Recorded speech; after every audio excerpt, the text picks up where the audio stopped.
Good morning, everybody! Happy Sunday! Wait, you guys can't hear that. Happy Sunday! I probably still have a bit of morning voice right now. I woke up at like, I don't know, maybe like 9:30, 9:45, and then I was like, I'm gonna stay in bed.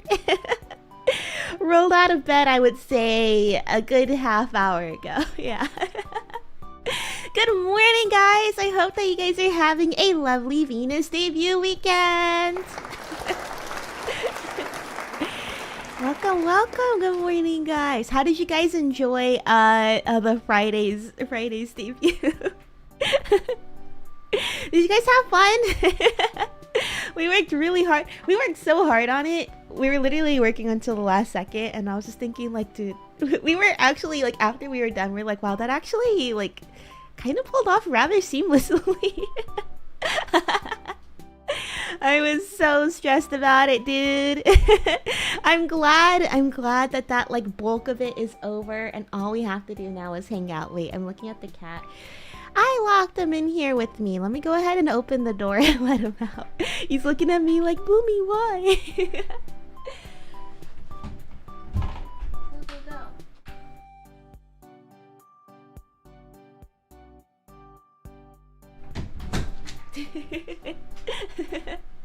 Poor guy, he didn't want to be stuck in here with me.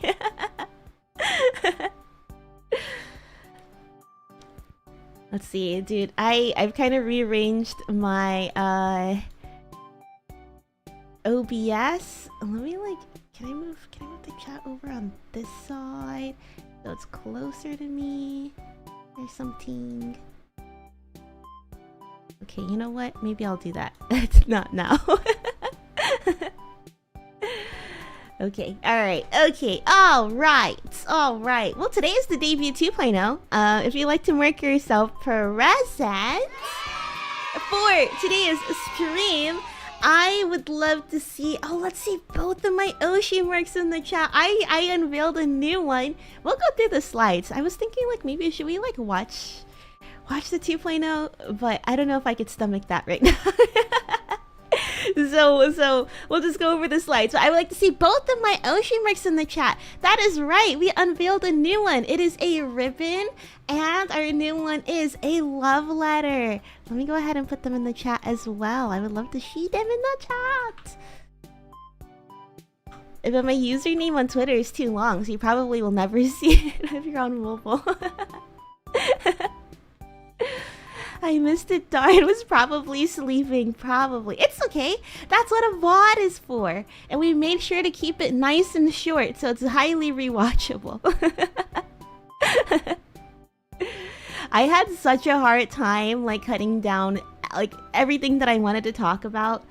And, oh, dude, man, and then going to see my grandma, too. I thought I would have more time to work on it during when I was in the car, but, like, no.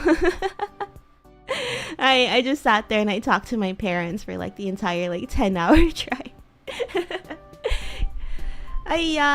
But it's okay. It went off without a hitch, which is really good. This is, yeah. Man, I could use some coffee. Oh, let me turn on my hand cam so I can show you. I didn't go to my bakery to get some coffee. Rather, I got coffee. I got this coffee. Maybe I should like put this up a little bit. I got this coffee. Key coffee. But then I realized I do not have milk. Nor creamer. I don't know if this is like has sugar in it or what. I don't think I've ever had coffee just like straight black coffee before. So let's see how this tastes. Eins, good morning. Welcome. I hope you're having a lovely morning and a lovely weekend. Oh, is this supposed to be open? I guess so. I thought it would be like one of those like things you hook on. Anyways. Memory card, good morning. I hope you guys are having a lovely Sunday morning. Maybe I shouldn't pour too much in here. It looks like Coca-Cola.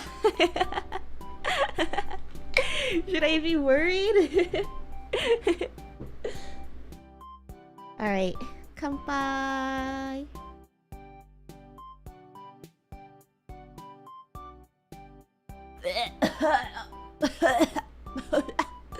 Oh, wee. That could use some creamer, man. It tastes good. Believe me, it tastes delicious. It tastes so good. Okay. How about we get to the main show? I'll leave the hand cam on, because why not? Why not? Is this too small for you to see? Actually, who cares?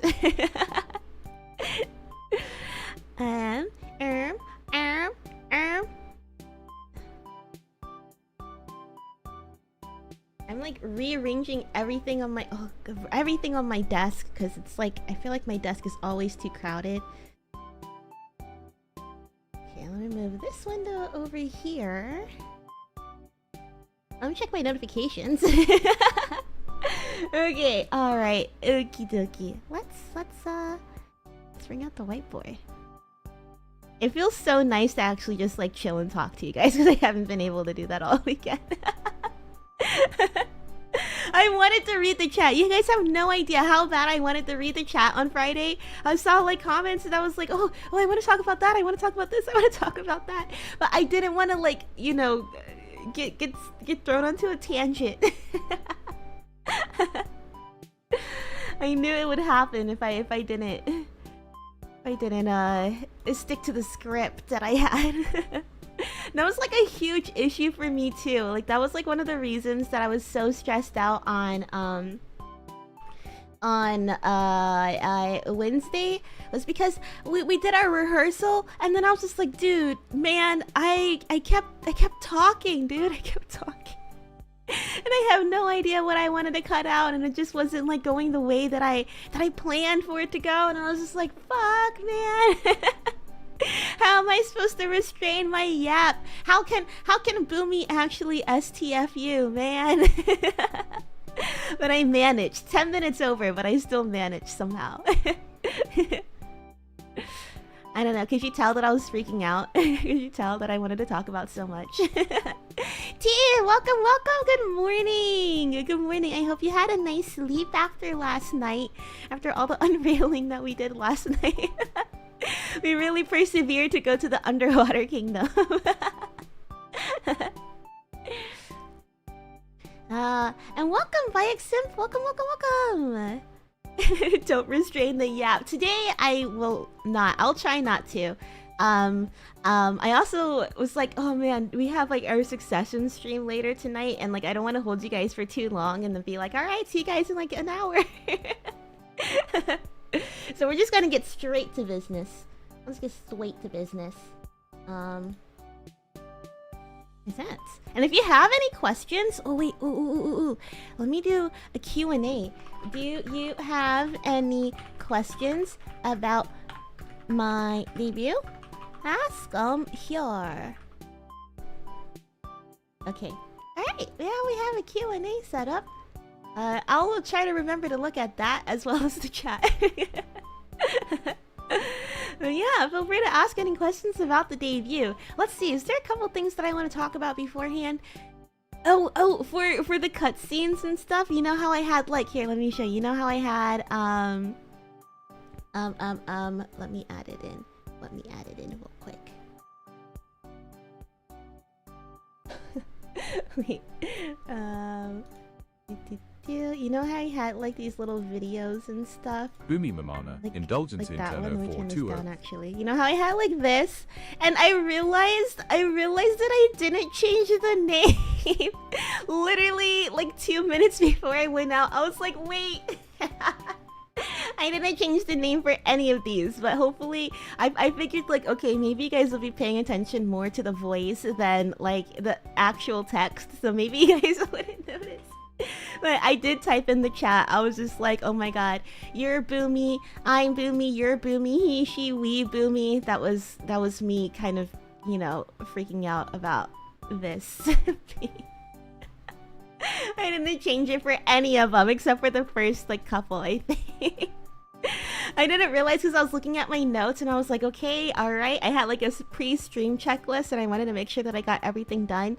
And one of the things, I didn't even finish writing down the words on the checklist. It said, what did it say? I think it said like finish ... And I was like, finish? Finish what?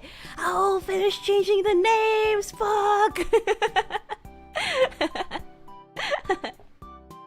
We're all Boomi, yeah, we all share this one body. You guys are nothing more than the voices inside my head. I'm literally just streaming to my delusions right now. That's what's going on. Hi, welcome, good morning. I hope you're having a lovely morning and a lovely weekend. I don't have questions because I gotta finish the VODs first, so yeah. No problem. If anything comes up, feel free to ask in the Q&A. Man, I think another thing about the stress this week, I've been grinding my teeth like crazy. I like wake up and my jaw is like really tight. I think I like clench my jaw when I sleep. I don't know if it's like just worse because I don't even know why. Maybe it could just be stress or what. But this week in particular has been crazy. I could barely eat a sandwich. I had corn yesterday. I had corn on the cob yesterday. There was like a fair happening nearby my apartment. So I went over and they had like grilled corn on the cob, which I love. But then it was like, owie, it hurts to open my mouth and eat my corn on the cob. It's okay. I'll see a doctor eventually. Until I can't take it anymore. Let's see. Yeah, I was having a conversation with my inner thoughts. I was so embarrassed, but thankfully it didn't seem like anybody noticed. Okay, let's see, what else was there? The cover was actually really hard to do. That was another thing. We all had to do a song, and then I was thinking like, okay, all right, what song do I want to do? I had Rainbow Connection stuck in my head for a while, and then I felt like, okay, you know, thematically, it kind of seems like it fits with like what I want to go for and stuff. But you would think it would be easy, but I was like so frustrated with like, I don't know how I couldn't do it.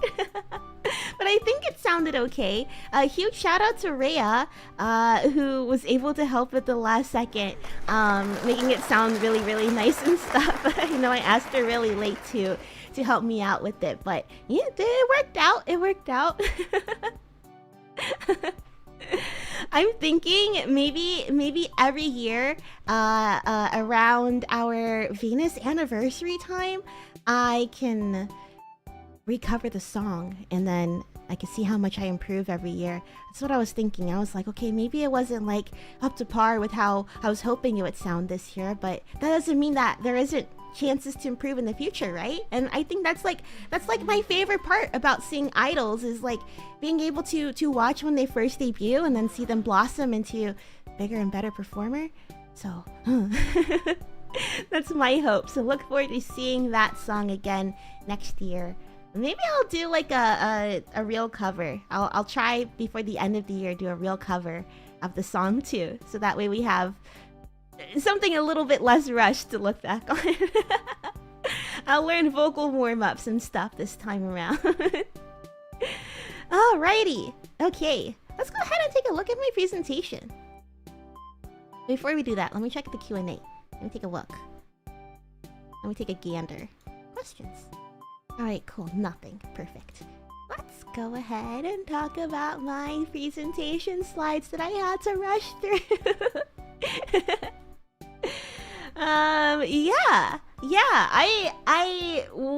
Yeah. I don't know what to say about this slide. Cute though, isn't it? All picture of me. Let's see. Let me show my notes over here, I think. I had stuff that I wanted to talk about during my 2.0. Maybe I should just read through my entire presentation again. So that way nothing will be out of context. Yeah. So we talked about me, of course, who is Boomi Mamana. I am a Hidonari demon, and like you guys have learned, a Hidonari is a subclass of demon. that harvests indulgence energy, like joy and comfort and life's little pleasures, which I think is really fitting, right? Because I always encourage you guys to treat yourself. Does it make sense? I'm trying to harvest your energy. I came here to study indulgence. That's why I came to Earth. I wanted to study human indulgence, but I sort of became indulgence myself instead. I narrowed it down to 4 traits, and it was actually kind of hard to come up with like more than 3. And then Manager Chan pointed out during our rehearsal, she's like, "Oh, Boomi, like you do laugh a lot." And I was like, "Oh, that's something that I could add to my debut as like another trait to warn you guys, I guess." We actually had like a chat, like, "Oh, you know how Nay has her hiccup counter? Maybe I should have like a giggle counter," because Manager Chan was like pointing out moments that I giggled, and then I was just like, did I?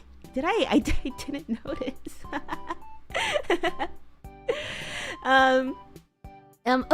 Okay, so let's start from here. Obnoxiously optimistic, right? I was telling you guys how I had a really awful week the entire week, like comically bad actually. If you were like following me on Twitter or even just like listen to my rant on Wednesday's like Succession stream, you would know that I did not have a good week. Usually my weeks, I'm like pretty okay, right? I'm like pretty content, taking it day by day. Nothing like awful really happens. Maybe I'll have like a happy day particularly, but like, you know, it's never like a bad day or anything. I'm pretty like high tolerance. No, I don't know. Like, what's the word for it? Not necessarily like I don't care. Maybe I don't know. But anyways, I had a comically awful week. So Monday? Was it Monday that started off? Monday? I think Monday was okay. It was okay for the most part. But like, my supervisors came back from their business trips back in the dream realm. So when I went to work on Monday, I knew that there was like a lot of work that I had to catch up on, because it was like, you know, we had 2 weeks of like kind of chilling, not really, but like, you know, they're not around, so it's like my work from them is lessened. So yeah, Monday was a busy day. Tuesday, we had like very important visitors coming in, so that was like another busy day, but I ended up being late. I still came before the visitors showed up, but I ended up being late because I woke up in the morning, right? And then I was like, oh, okay, time to roll out of bed. It's like gonna be a long day today. I have like, you know, a lot of guests to take care of today. And I went into the bathroom and I turned on the light and I saw something like kind of like a dark shadow, you know, like in my bathtub. And I was like, what? Right? I thought it might have been a bug, but the shadow was like really big, like too big for a bug at least. So I was thinking like, I don't know, it might have just been my imagination. But I almost didn't turn around. I was about to start brushing my teeth and I almost didn't turn around, but then I did. I was like, I should check just in case. I turn around and in my bathtub, right, I have like the little shroom like hair catcher thing in there. So it's kind of like a mushroom, right? And then underneath the mushroom, I see like this little fuzz ball. I'm like, what is that?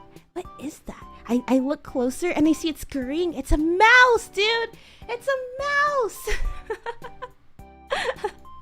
I think like back at like in Osiris, we had a mice like in our pantry one time, but like I've never seen the mouse, you know? I've never like had mice before. How did the little guy get in there? I have no idea. Wait, I'm gonna look through my Twitter and find a picture of it. Mouse jump scare in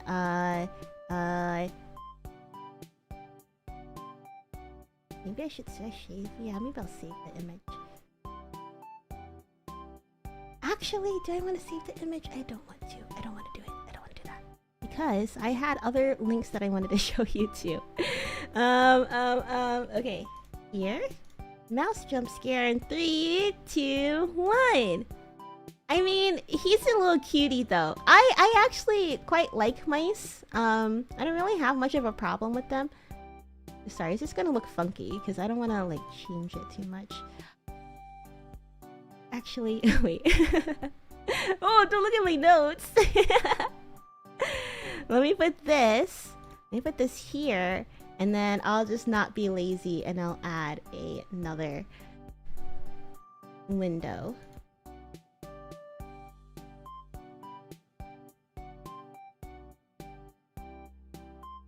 Okay, there you go. Here it is. Here's the little guy that I saw.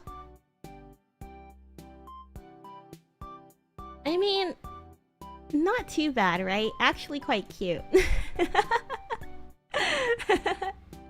I saw this in my tub and I was like, oh my god, like I don't know. I did consider like maybe I'll just leave it for my roommate to handle and just like wake my roommate up and be like, hey girl, like there's a mouse in our bathtub. But I thought my roommate is not the most forgiving when it comes to animals, I guess. I wouldn't be, I'm not quite sure what she would have done if she saw the mouse. So I was like, okay, I know, like, just look at his little face, man. I had to release this guy. I had a pickle jar that I was gonna throw out the night before, and I was like, oh, okay, perfect. Like, good thing that I kept this around. So I kind of like nudged it inside of the pickle jar. I gave it some cheese. Finished getting ready, and this guy, he seems so happy to get the cheese too. I gave him like, maybe it was like this big, and he went over to it. He started nibbling on it like no, no, no, like like a little Tom and Jerry, you know. And yeah, I took it over to the park. And I did end up being like maybe 30 minutes late to work, maybe almost 40 minutes, but it wasn't too bad. Everybody at work was like, oh, Boomi, like how was the mouse in your apartment? Oh my gosh, that must have been so scary and stuff. I got some nice co-worker small talk out of this incident. But yeah, I released it at the park, and this granny, she walked by and she was smiling at me, and she gave me like a nice thumbs up, and she said something in Chinese as she walked away. And I don't know what she said. It was probably like something like, oh, what a good girl, I hope. But yeah, that was part of my bad week. It could have been worse. Honestly, I thought that catching and releasing the mouse and giving the little guy some cheese and stuff, I thought that would give me some good karma for the rest of the week. I felt really good with the granny walking away and being like, oh, you know, giving me a thumbs up. You know, I felt like a hero. Almost. I felt like you know, somebody that could inspire the masses. But I went to work. Work wasn't too awful that day, not that I can think of. But I was like, okay, when I go home, like from Monday I went home and I was like, okay, I gotta work on debut. Tuesday I came home, I gotta work on debut. Wednesday, oh, dude, what else happened? I remember, I think Wednesday was raining and I didn't wear my proper shoes. I wore like walking shoes. So you know how like walking shoes have like the holes in them because you know, I guess so your toes don't get sweaty or something. I didn't think it was gonna rain all day. I thought it was just gonna rain like in the morning, and it didn't really look like that bad. It looked like sprinkling, right? It was just kind of like dreary all day. Could have been worse. But there's so many puddles out and around, and like my feet got wet, so like my toes were like wet and cold all day. And I was trying to go home, right? This was actually awful. This was like my breaking point, to be honest. I was trying to go home, and for some reason, it wasn't even raining that bad, but for some reason, all of the trains were backed up. I left work early so I could finish like some debut prep early, because I was like, okay, you know, I got like 30 minutes, like I finished my work early, so I left around 4:30, hoping that I could be home by like, you know, 5:10, 5:15. That was not the case at all. I ended up waiting at the train station for like, I want to say even close to an hour, like anywhere 45 minutes to an hour, because I was just sitting there on my phone. I kept checking when the train was going to come and said, okay, it's going to come in 2 minutes. It's going to come in 2 minutes. I wasn't keeping track of the time, which I probably should have been doing, but I was just kind of keeping track of like, okay, well, that was like a really long 2 minutes. I don't know. I can't tell how long 2 minutes feels. Maybe it's like not that. Yeah, and then I was just like, okay, wait a second. And what time did I get off of work? I got off of work at like 4:30, so I probably ended up at the train station by like 4:45, and it's now like 5:45, and the train's still not here. And I looked around, and I see that the whole train track is like sardined, like packed with people. It was awful. And I was just like, okay, you know what? I have no idea when the train's coming. It says it's gonna come in 2 minutes. I don't know if I believe that. And I already paid my train fare. I already paid the $2.90 to get in. But I was just thinking like, okay, maybe I'll just take a taxi back. Uber back was like $70. A taxi back was like $35. But still, that's like $35, and then I already paid my $2.90, so it was like $38, and then I had to tip the cab driver. And when I got into the cab driver was complaining too. He's just like, man, there's so much traffic in this area. I hate picking people up here. And I was just like, dude, the trains are delayed. And yeah, we had like a little rant together. Me and this old dude. He kind of looked like Santa Claus. But I ended up getting home and tried to like rush and finish some more debut stuff. But despite all of like, you know, that bad luck day after day, I was thinking, hey, you know what? Maybe this is a good thing. Maybe it's a good sign that like all of this like bad juju will be dispelled before the debut, and then when debut day comes along, there's gonna be no scuff, and it's gonna go all, you know, so swimmingly. It's gonna go by so smooth. I think it kind of worked, right?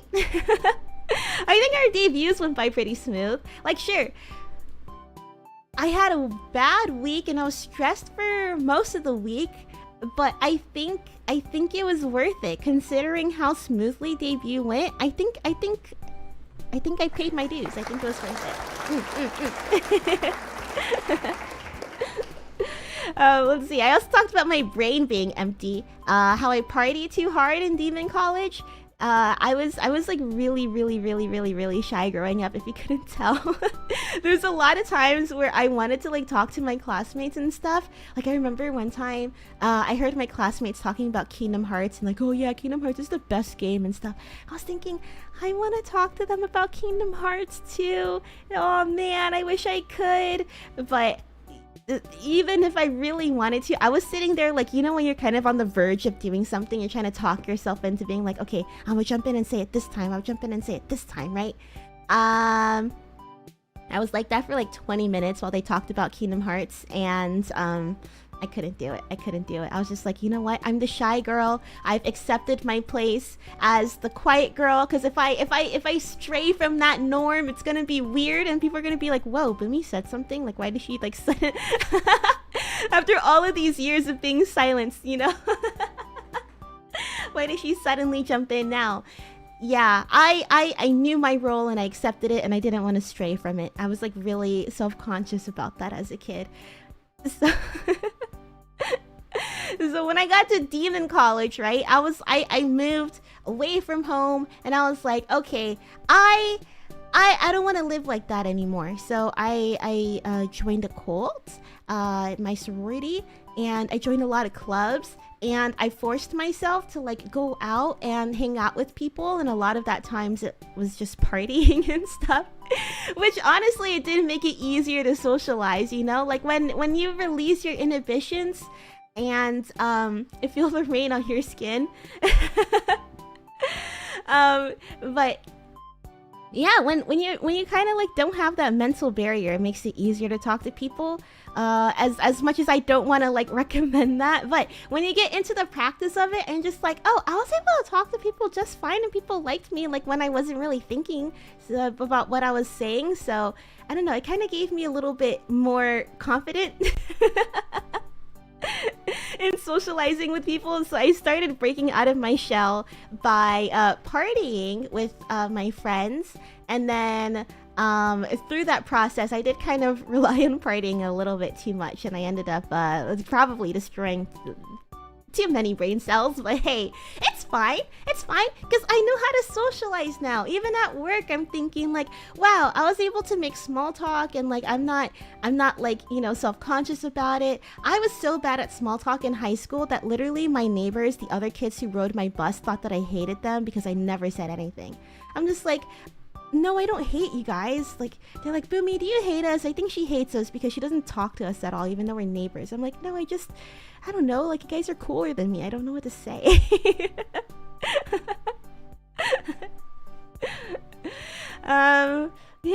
Yeah. And I think me being brain empty kind of ties into like why I get distracted by my own tangents and like everything too. I think that like I forget what I want to say in that story, and then I also feel like you guys, I don't know, I just want to give you guys all the context of everything that ever happened to me in my entire life. So I think that's why I also go on a lot of tangents too. It's hard for me to reel it in, to be honest, which is why I struggled so much during the debut. I feel like I was talking so fast during the debut. I was just trying to make it on time.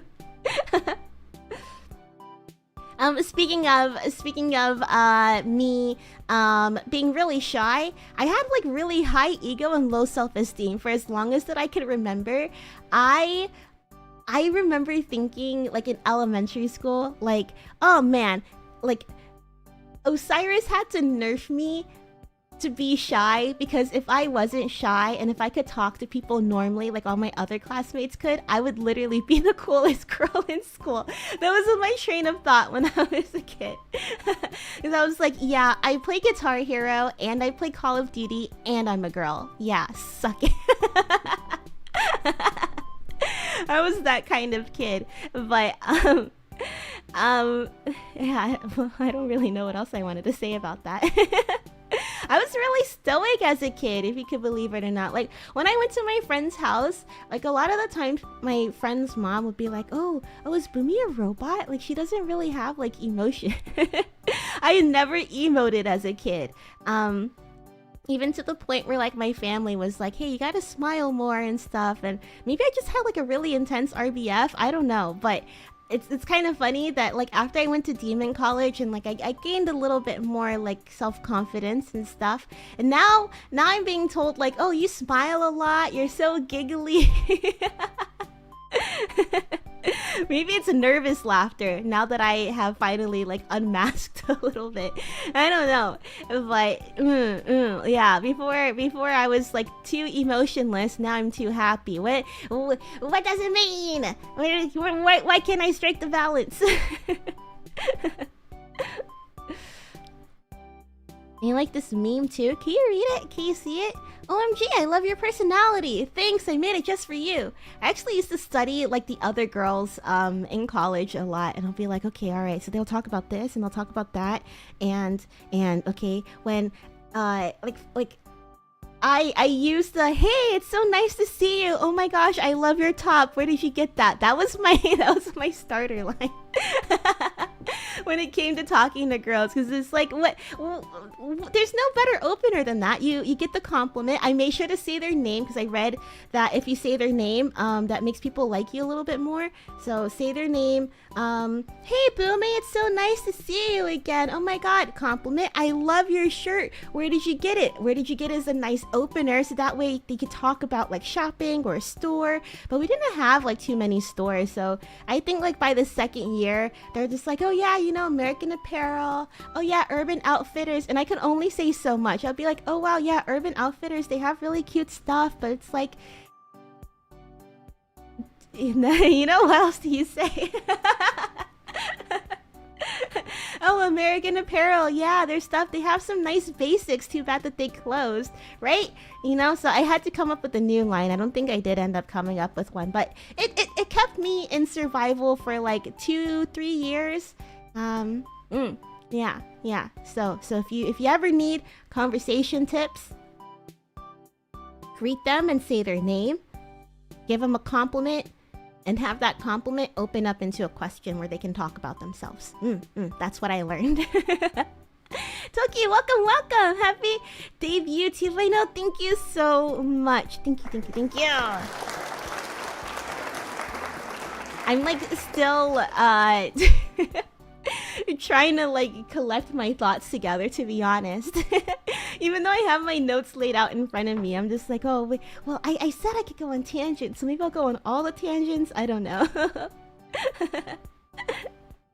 I'm gonna drink some more of this nasty black coffee.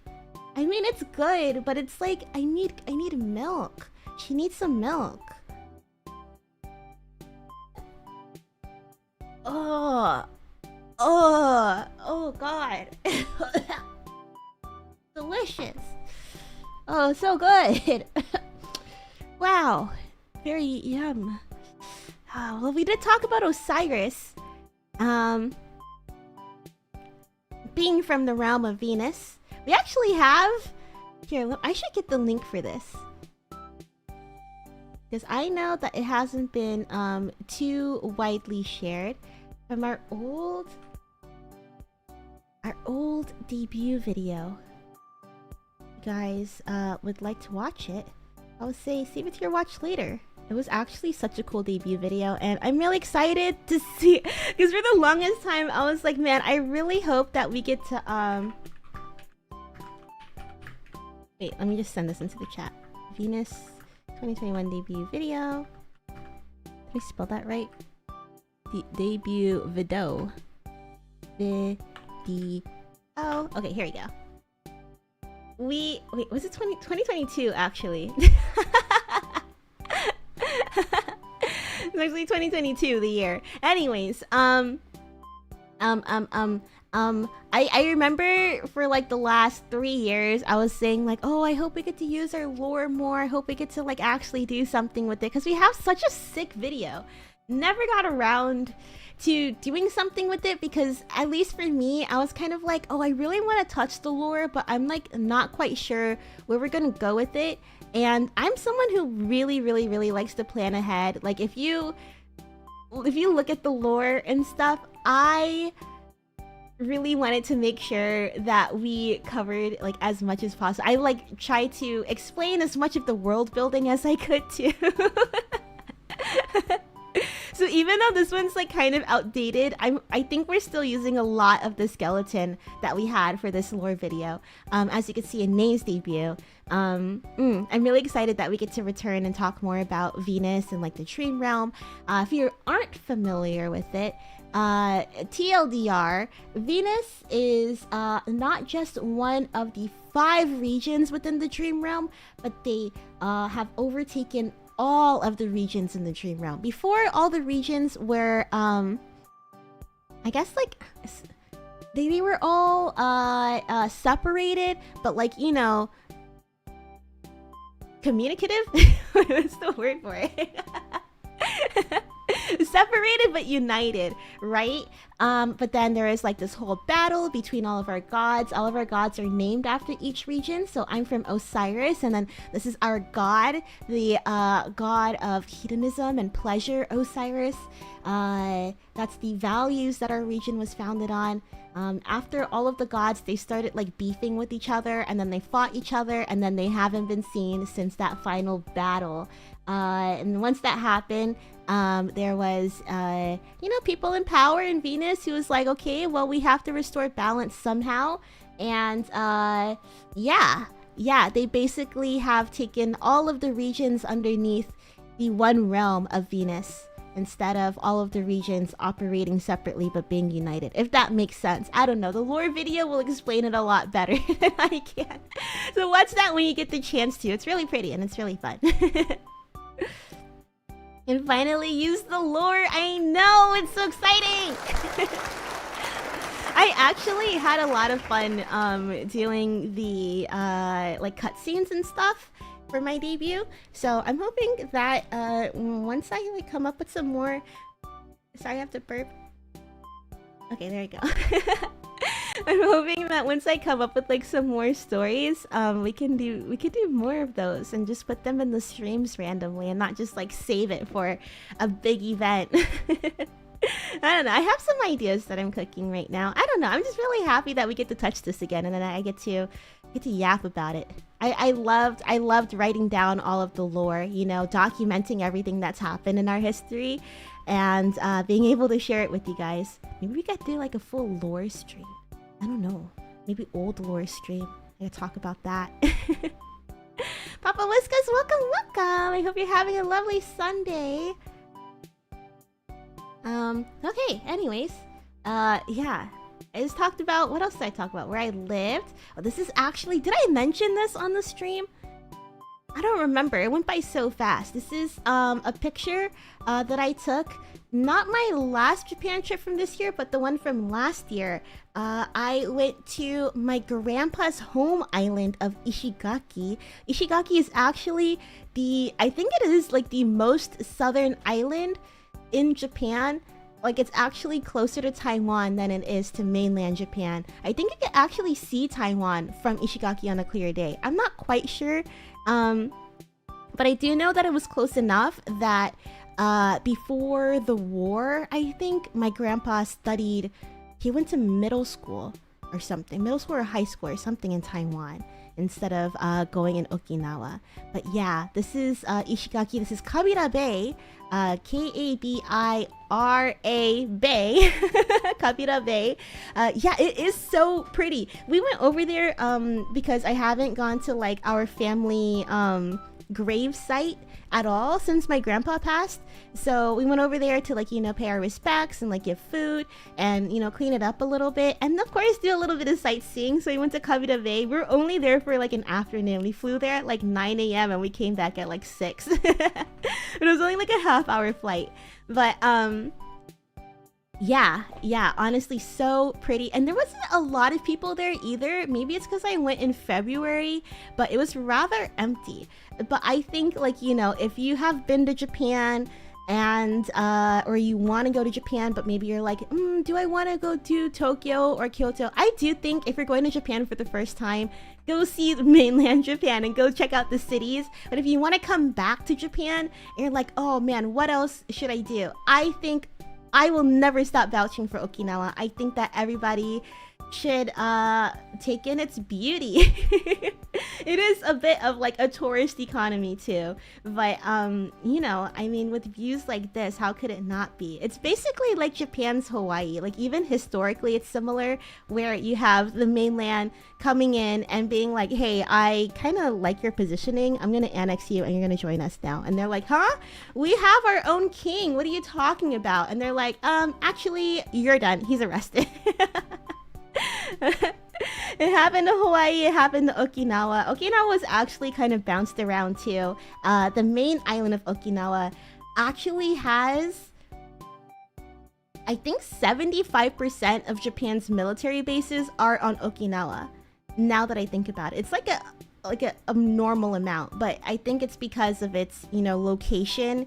It's pretty good for the military. I don't know, but they have been, like, you know, giving some of the land back and closing down some of the bases. But another reason for that was when Japan lost the war, they had to give up Okinawa to the United States as like part of I don't know, the losers deal. I'm not very eloquent in explaining it, but you know what I mean.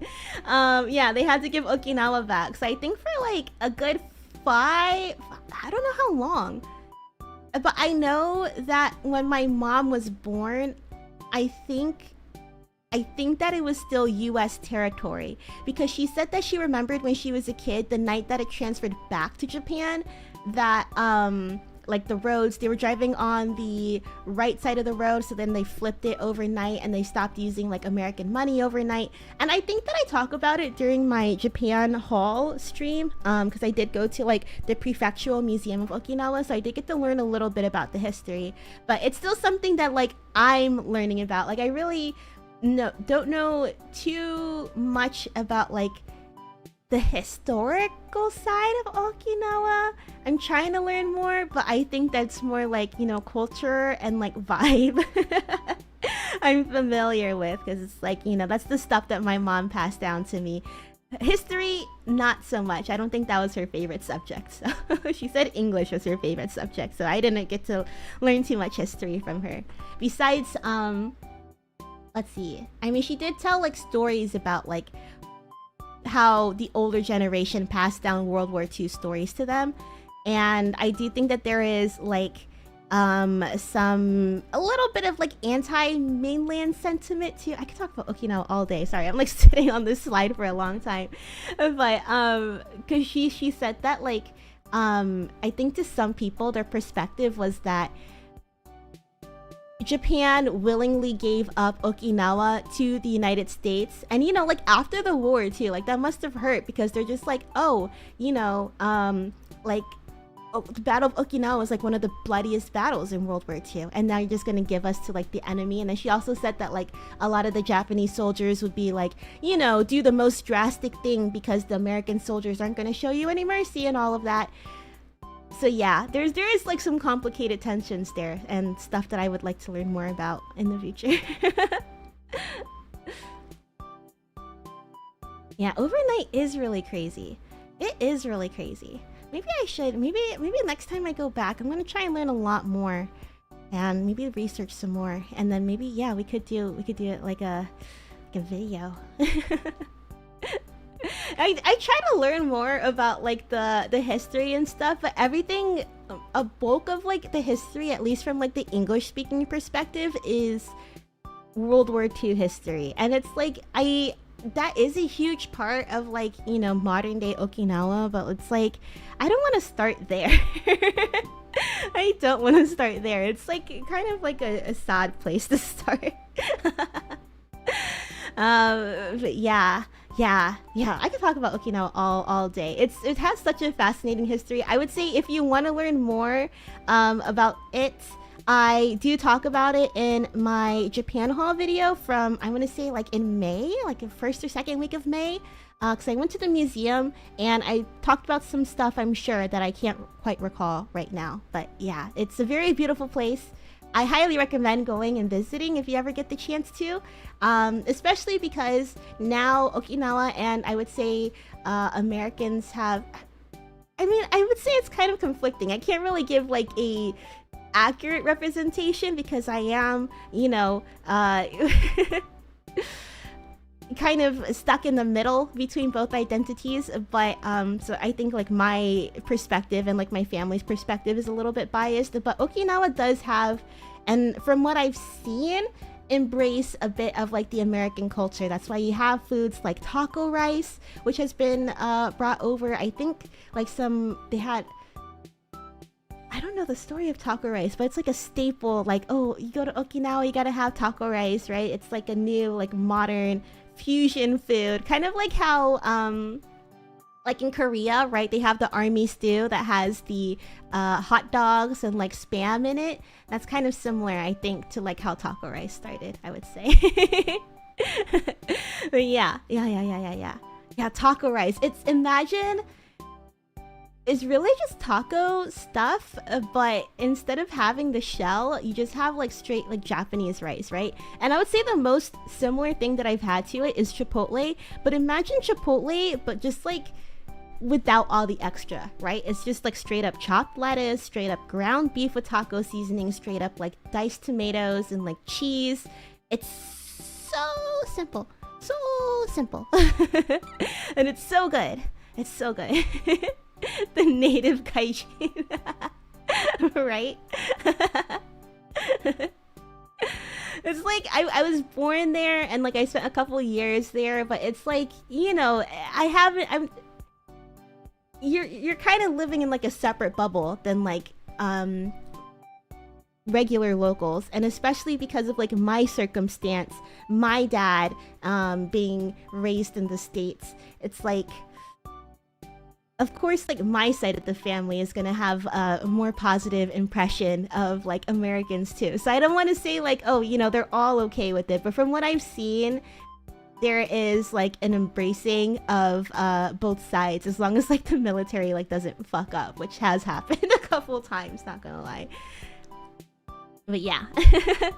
Yeah, it's like Chipotle but better. It's like better, like more pure Chipotle. I feel like Chipotle has too much seasoning on their stuff. Wait, let me actually snag a photo of it real quick. Taco rice.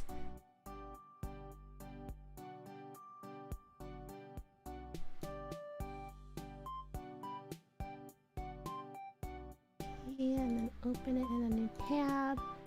Okay. You see it? You see that? You see like how okay. You see it? Right? It's literally just taco stuff on top of rice. It's kind of like Chipotle, kinda. Like in concept, it's like same as the Chipotle bowl, but for some reason the flavors are different. Actually, I think that reason is because they don't do ground beef at Chipotle. Now that I think about it. And then you have to get salsa. This one's not salsa. It's just like regular, just like tomatoes. I mean, you could get like the, we get like the, not ragu salsa, but you know, anyways. To continue on, I did talk about also why did I move from Osiris to New York, and of course it's just for the assignment, just for my internship, which I will talk about a little bit in a second. But one of the things, no, three things that I wanted to move for was because I really like how culturally diverse it is over here, especially like in terms of being a weeb. It's really easy and it's super fun to be a weeb over here. Like no matter what, there's always something going on. Like since I moved here, actually, this isn't like super tied to being a weeb, but since I moved here, I've seen Porter Robinson perform twice. And then I just got tickets to go see him in October. And I think twice was since last year. I saw him twice since last year. I saw him in August last year, then I saw him for New Year's last year, and then I'm gonna go see him in October. So it's like nice because it's like if you're like really into something, more than likely those things are gonna come to you. And even if it's something niche, like I think in the grand scheme of things, right, in the general culture, liking Hololive is pretty niche, right? But I was able to go to the concert, you know, and it's like you could go to a concert and not even think about like, oh, I gotta go get my hotel, like I'm gonna go to New York just to go to this concert. Like, no, I already live here, and I could go to the concert if I wanted to, and I did. I got the tickets to go. I did get Anime NYC tickets because I thought I needed that to go to the concert, but it wasn't necessary. So it's like if I were to go this year, I would have gone and just got the tickets for the concert without getting tickets for the con, which is like really nice because it's like, okay, you don't really have to spend that much. The concert tickets aren't cheap, but it's like, you know, I don't have to worry about hotel, I don't have to worry about what else I'm doing here, I don't have to worry about like food or like, you know, worry about like all the transportation. It's just like, okay, all right, I just gotta go to this place kind of out of the way in Brooklyn and have fun and then come home, which is exactly what I did. And when I go to New York for the food, there's so much variety of food here too. I honestly haven't done too good of a job at stepping out of my comfort zone, but I want to do something like, you know, have like a list of countries and then pick one randomly and then see what kind of food that I could go eat over there. Since I came here, I've been trying a lot of what have I been trying a lot of? I've had this thing called shakshuka. Where is that even from? I don't know. Shakshuka. But there's like this Yemeni like cafe that isn't too far away from me. Is a Maghrebi dish. I guess maybe just like Northern Africa, Ottoman, popular dish throughout North Africa and the Middle East. It's so good. It's so good. I got it from a cafe. And I was like, man, what is this? It's just like, I don't know, it's just like eggs and like tomato sauce. Oops, not copy the link. Let's open it in a new tab. Da-da-da-da. Here it is. Oh, it's so yummy, dude. It's so yummy. And I get that, and I get like some pita bread, which I didn't really grow up eating, but I love bread. So I was like, it's so good. It's so delicious. But it's like, I don't know, that cafe, I don't know if it's like hard to make, but I feel like that cafe, maybe they might overcharge me because I'm like, it's just eggs and like tomato sauce. But it's so good. It's so good. I love it. I love it. And I love that I could just try new foods because I have the biggest sense of FOMO. I always think like, what if, like if I were to like die tomorrow, what if I haven't discovered my favorite food yet? You know, like there's so much food out there to try. What if I die and then I don't even know like what my, like what if I died before I had shakshuka, right? I would actually be really disappointed.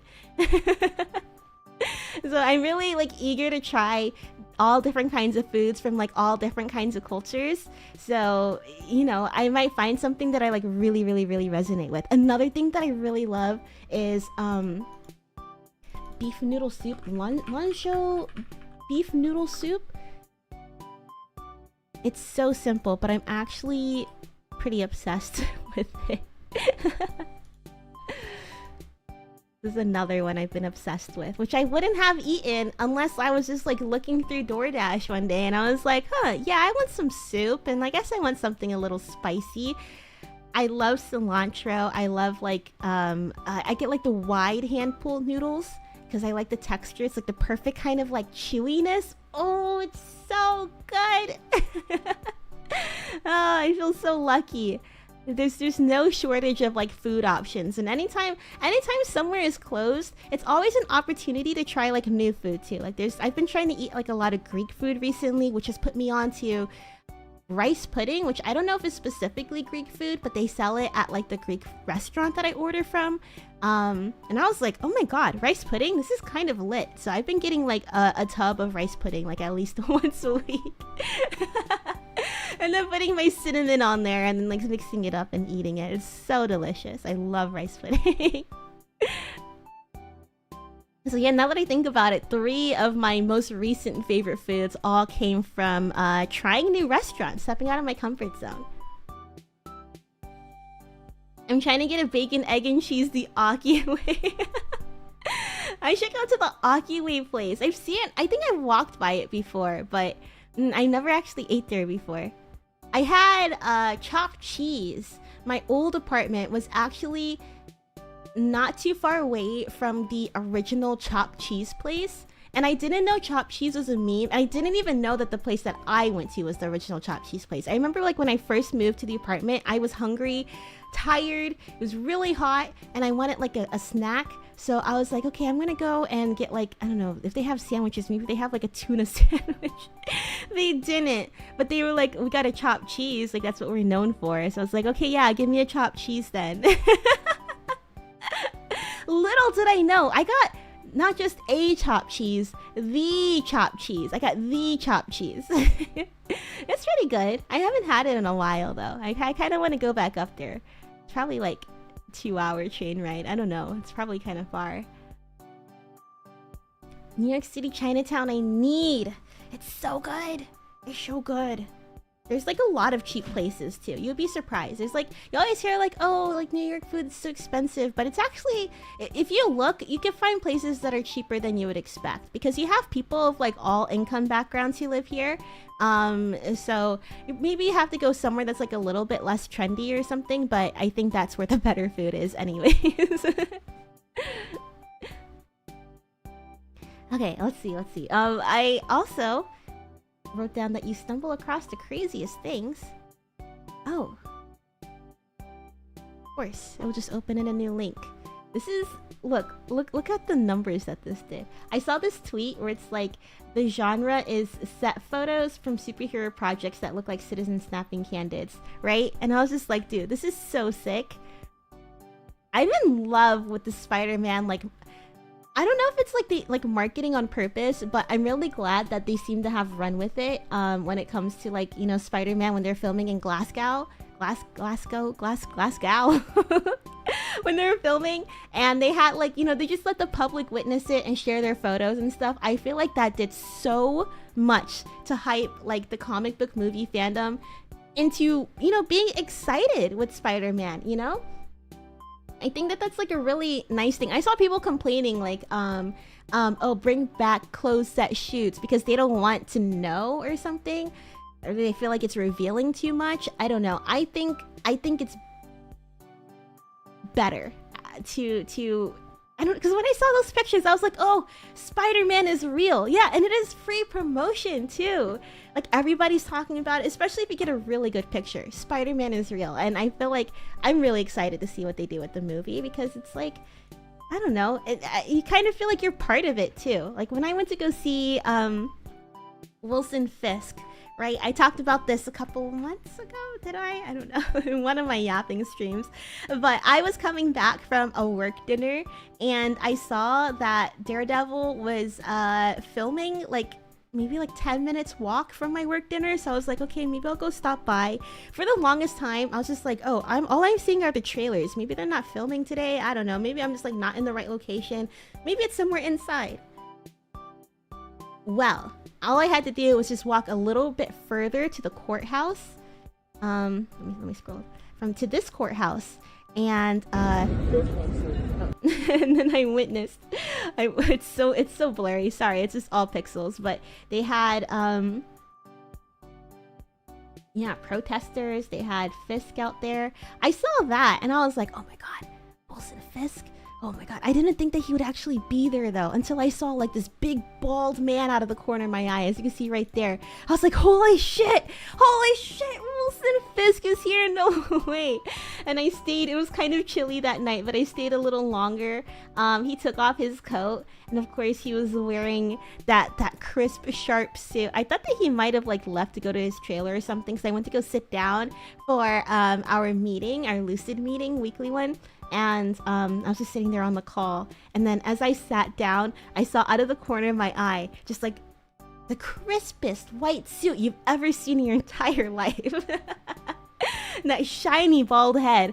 I looked over. Oh, I don't know how my hands isn't shaking. If I had a chance to talk to Vincent D'Onofrio, I would have been like, dude, your Men in Black character, the cockroach guy, has lived rent-free in my head since I was like 5 years old. Imagine my shock when I found out that he was Wilson Fisk. I could not believe it. But yeah, this is like a really cool experience that, like, you know, if you gotta live somewhere poppin', I guess, you know. It's something that I try not to take for granted, that the fact that it's like, sure, I don't leave my house so often, right? But like, at least when I do leave my house, like, I can know that there's something exciting happening outside. Ryder, welcome. Good morning. I hope you're, oh, it's actually afternoon, huh? I hope you're having a lovely Sunday. Yeah, that was him, right? He looks completely different. I honestly, I don't even know what he looks like. I just know that he looks like Wilson Fisk. Does he look like that in his everyday? I have no clue. Yeah, I loved Men in Black as a kid. That was like one of my favorite movies. And last but not least, one of my favorite things about living here, not just outside of Osiris, or not just New York City, but I think like outside of Osiris in general, is that I think humans are very cute. And if you look around, there's a million things to smile about. I caught this in one day. I walked past this scaffolding. Have you seen Billy? Now you have. Oh, look at Billy. Oh, I can't zoom in, huh? Look at Billy. So cute. And then not too far away from there, I saw this too, and I was thinking, like, that's so adorable.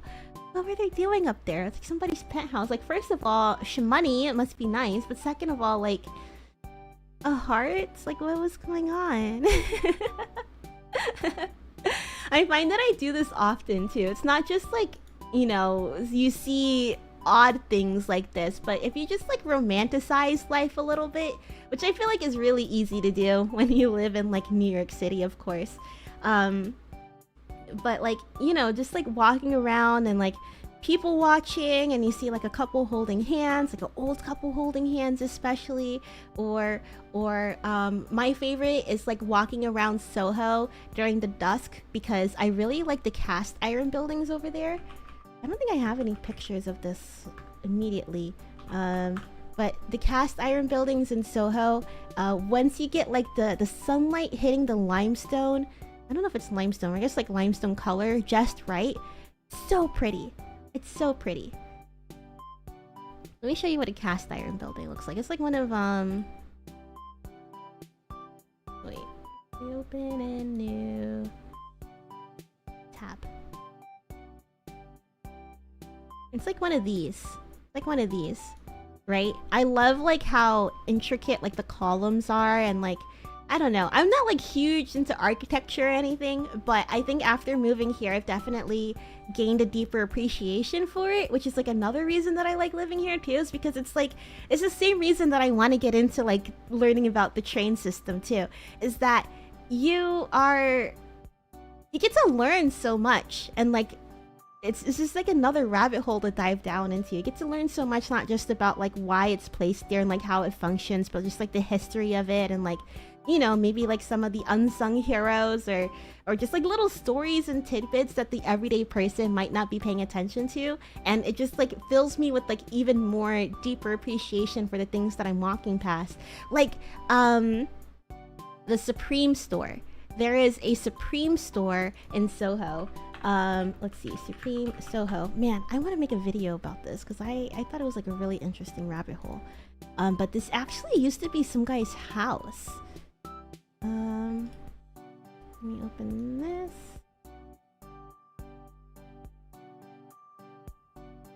This one. It was like some artist's house. I think like during the time that like New York was like really crime ridden and stuff, a lot of artists, they moved to Soho and bought like these big apartments because it was really cheap. I think he only, I mean, I don't think it was like super cheap, but I think it was like less than $1 million or something, which now it's probably like way more than that, right? Because it's like Soho. It's like a very, man, I wish I remember the story, but there's like a whole documentary about this. I think if you look up like the Supreme building, and then if you look up the address, it should come up. But it was like a really interesting story that I was looking into a couple months ago, and then didn't follow up on. But yeah, what, I don't remember. I wish I could say, but I don't remember. There was like something interesting about it, but the thought escapes me at the moment. Anyways. I think humans are cute. There's just like a lot of I don't know, there's just like a lot of deep stories around that you can just take a look, and if you look hard enough, you can find something. Let's see, what else do I like living about here? I did move around a lot growing up, right? And one of the reasons that I didn't want to go to college close to home was because I felt like really restless being in one space for too long. So I was like, okay, you know, I think moving around a lot has helped me become really resilient and adaptable. So I thought, okay, let me try somewhere that's pretty different.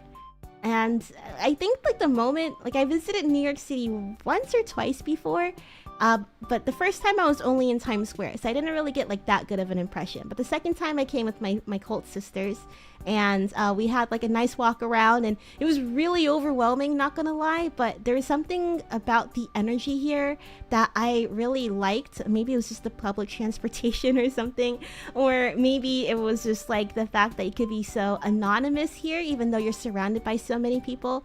I don't know, but I wasn't like really so sure about it at first. But then I took like a research trip over here with my cult sisters, and there's something about it that hooked me onto it. I knew nothing about New York. I honestly, you know how in Men in Black they had all of the like iconic places like Grand Central Station, and then they had like that giant globe that's in like the Flushing Meadows Park or something. I thought that was just made up for the movie. Like I literally knew that the Statue of Liberty was here, and that they had like the buildings and stuff, but like anything beyond that, I didn't realize Grand Central Station was a real place. Like that's how little I knew about the city, and like how little I cared for it growing up. Like it was just like the place where all the movies were. Yeah. So I think like when I came here and it really resonated with me, I think that was just like something like it was really pure energy, you know? If that makes sense. Of course, it's the city of dreams. It is the city of dreams. I was thinking, I did eventually find out that this pickle shop. Boomi can't be a weeb, it can't be true. I thought she was a normie. How could you betray me like this? I found out that this is like, I think it's like a pop-up store, because I saw that they had a similar one in LA. So at first I was thinking like, wow, opening a pickle shop and a banana store, like that's so ambitious. Like I hope that their dreams come true. But I kind of rescind that a little bit for like, if this is just like some sort of like Instagram, like, hey, I went to go get a pickle, you know, then okay, all right. I don't know. I really like mom and pop shops. That's what I was hoping to see more of, but I think that I've sort of missed that era of New York. That's what it seems like. Everybody's saying like, oh, it's so different than how it used to be before. And sure, you can still see like random mom and pop shops, but I really like just seeing like those specialty stores where they only just do one thing and like everybody goes there to get that one thing done, you know? I've heard of Griots. Those probably... I've seen their product. Oh, so maybe they're like a brand and they're opening pop-up stores. Because the one that I saw, I think it was in like LA or something. And I was like, oh, hey, that's the pickle store that I saw. Oh, wait, that's like not here. I do, if there's some things that I don't like about New York, I do find that it does have this attraction of like, what do you call it? What do you even call it? Like I don't want to use the word like influencer kind of people, but like people who, what is the word for it? It was just on the tip of my tongue. Kind of performative, you know what I mean? I've gone to raves because to see like some specific DJs and stuff, and just the vibe in general was like very performative. Like you're just there to be seen rather there to like party and stuff. Transplants, yeah. I wonder if like I've always interpreted transplants as just like a general term for anybody who's just moved here and stuff. But I'm trying so hard not to be like that kind of transplant, you know? I actually want to learn more about the city and like want to learn more about like the history of like each place. That's what I find the most fun about it, you know? I always take out like my Google Lens if I see an interesting building. Like one time I was at Washington Square Park, there's this apartment complex. Oh man, whose apartment was it? Fuck, I don't remember. I wanted to look it up before this too. But there's like this apartment complex, which I didn't know at the time. I just thought, oh, what a pretty building. I found out that it was like a apartment complex where like a lot of like celebrities and like big name directors and like people with a lot of money actually lived there. And I was like, wow, that's so cool. I can't think of who it is, but like imagine somebody on like Quentin Tarantino or like, you know, Michael Bay kind of level and being like, oh yeah, Michael Bay actually lives in that apartment right now, right? And it was just like, that's neat. Or even if you're going by one thing that I want to go by is this one park. I forgot, what was it called? I want to say it's like Fort Greene Park or something, but they actually kind of kicked off the American Revolution over there. It's by it's in the financial district, because if you go down over there, like that's like the very beginning of the colonies and stuff, right? So cool. I've actually walked by Francis Tavern, which is where George Washington used to hang out. I've walked by there so many times because every time that I'm in the financial district, which is not often at all, but anytime that I am there, I do try to make like a point to go by Francis Tavern and be like, wow, George Washington was here. That's so cool. I don't know, it's just really cool to know that there's like so much history around you. And it does kind of make me sad that like the locals here, like the people who are born and raised here, feel that they are losing some of that, not just between like, you know, the colonial history, because at least that's like historically protected, right? But when it comes to like the smaller neighborhood history of like, you know, the mom and pop shops that used to be like on the corners and stuff that are slowly being replaced by bigger brands and whatever, it's just kind of like, oh man, you know, I wish that I got to experience that with you guys and like gain a similar sense of love and appreciation for the neighborhood around me.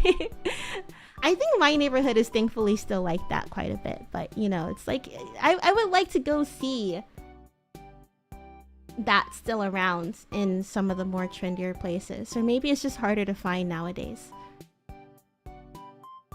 Yeah, that was a cool part of living in California. Isn't it so cool when you get to live in somewhere that's so like rich with history? I'm thinking like when I walk down like really old streets, I'm thinking like, wow, like just imagine all of the people that's like hung out here before. I have a penny from 1911 and all I can think about is just all the hands that it's passed through, all the conversations it must have heard. I wish I could ask my penny a question. Anyways, I moved specifically not just because I wanted to live in New York City, but because I work as an intern for the Loom for the Continuance of Soft and Grand Phenomena Division of Interdimensional Sentiments and Lore, also known as the Dream Center. This is what was I gonna say? we go a little bit more into really fast detail about this in the debut 1.0, but you know, to as a TLDR, it is a interdimensional organization that gathers emotional energy from all over the world to weave new stories, dreams, and myths. You know, those things don't just pop out of nowhere. You actually need energy to you know, come up with some good stories, and that's what we harvest. We've always existed in your world, believe it or not.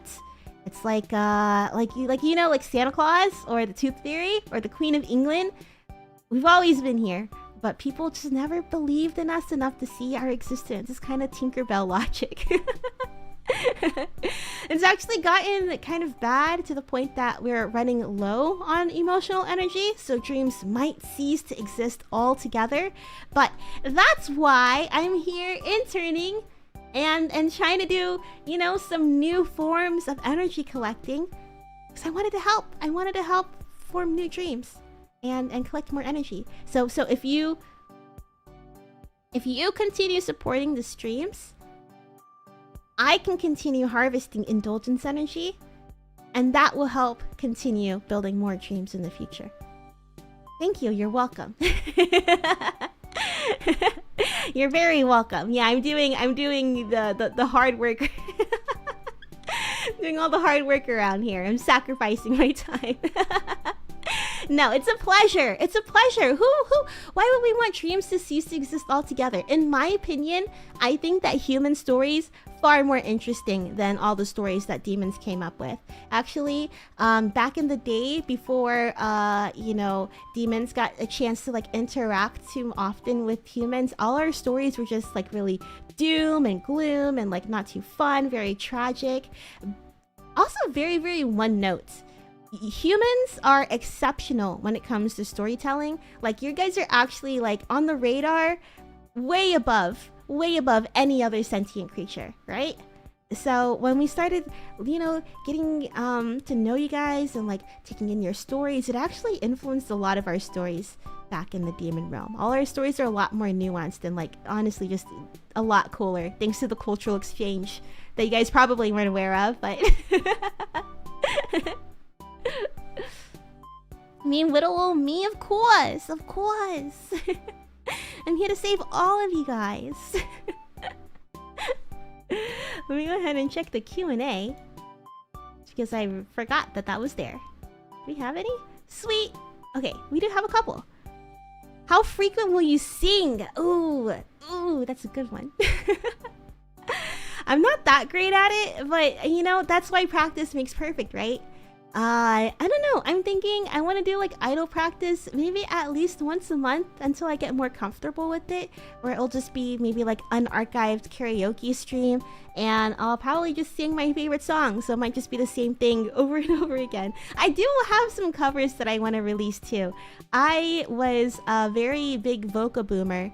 I'll talk about that later, you know. But I was huge in the Vocaloid as a kid, and I think that there's like a lot of songs. It's cool to see that it's still really popular now, but I'm just like, guys, don't forget the sacred texts, okay?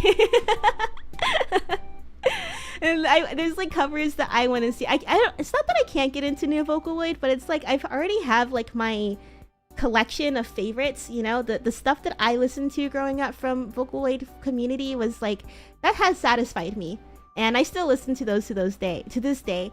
And yeah, I want to cover them eventually once I feel more confident in it. But I do have like less skill heavy songs that I want to cover. Yeah, I actually have one in mind, which might be kind of fun, maybe unexpected. What's happened since I've been gone? I feel like I've missed on a lot. Honestly, not really. You could consider the debut as a checkpoint. Consider the debut as a checkpoint, a save point, if you will. And if there's anything that you might have missed out on in between, My first debut? No, I don't know. I also have like a playlist of like my favorite streams. So if there's like stuff that I like actually want people to be like, oh, this one Boomi wants us to watch, then I have that as a playlist featured on the channel. I think it's called like my favorite streams. What else would it be called? But yeah, I do have that on my channel. So if you feel like oh, I haven't seen Boomi in a while, what has she been up to? I would say start off with that one. I have a couple of streams in there that I really enjoyed, and yeah, maybe I should add this one into, not this one, but add the debut 1.0 into there too. Kind of like a starter kit. So I feel like my streams is just me yapping and possibly like telling the same story over and over again. I do feel like I'm a redundant person. I'll write a lot more mpreg fanfic for the Demon Realm. Oh yeah, dude, you'd be surprised. They do love their mpreg over there. They really do. Nothing's more indulgent than the taboo of mpreg. Alpha and Omega verse, right? Gotta supply the freaks of the realm. Yeah, they are really freaky. You know, like I said, Osiris is our god, and our region's culture was shaped by you know, the value of pleasure, self-pleasure, but not in that way. You know, indulging in the things that bring you joy. Yeah. They got Demon Fujoshi, of course. They have demon furries, believe it or not. We actually even have, you guys couldn't have this because you guys are humans already, but we have fleshies in the demon realm. It's particularly popular with like imps and like goblins and like, you know, the things that don't really look like humans. Yeah, fleshy fandom goes kind of crazy back in Osiris. There's actually one goblin that I knew. His name was Gorg, and he was like, "Oh yeah, this is going to be my fleshy. He's going to be an accountant at IBM, and his name is Jonathan Hasselbaum."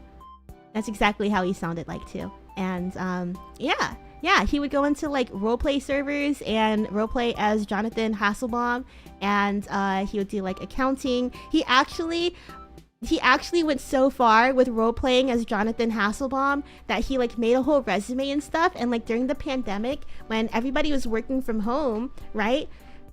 Gorg was like, oh my god, this is gonna be the most perfect opportunity for me to test my role-playing skills. I'm gonna go ahead and apply to this job as Jonathan Hasselbaum. So he did. He made a whole resume for Jonathan and actually worked in the human realm for somehow. I don't know how he did that without like any kind of documentation, but he did. He worked from home, from Osiris, working with the human realm, role-playing, you know, like deep undercover as Jonathan Hasselbaum. It was actually pretty cool. The pandemic hit the demons too. We weren't hit by it, but we did take advantage of, or I guess Gorg specifically took advantage of the work from home situation that was going on.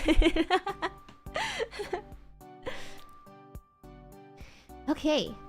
Hey, what happened here? Content is no longer available? What did I put there? I put a meme here, didn't I? Man, what did I put there?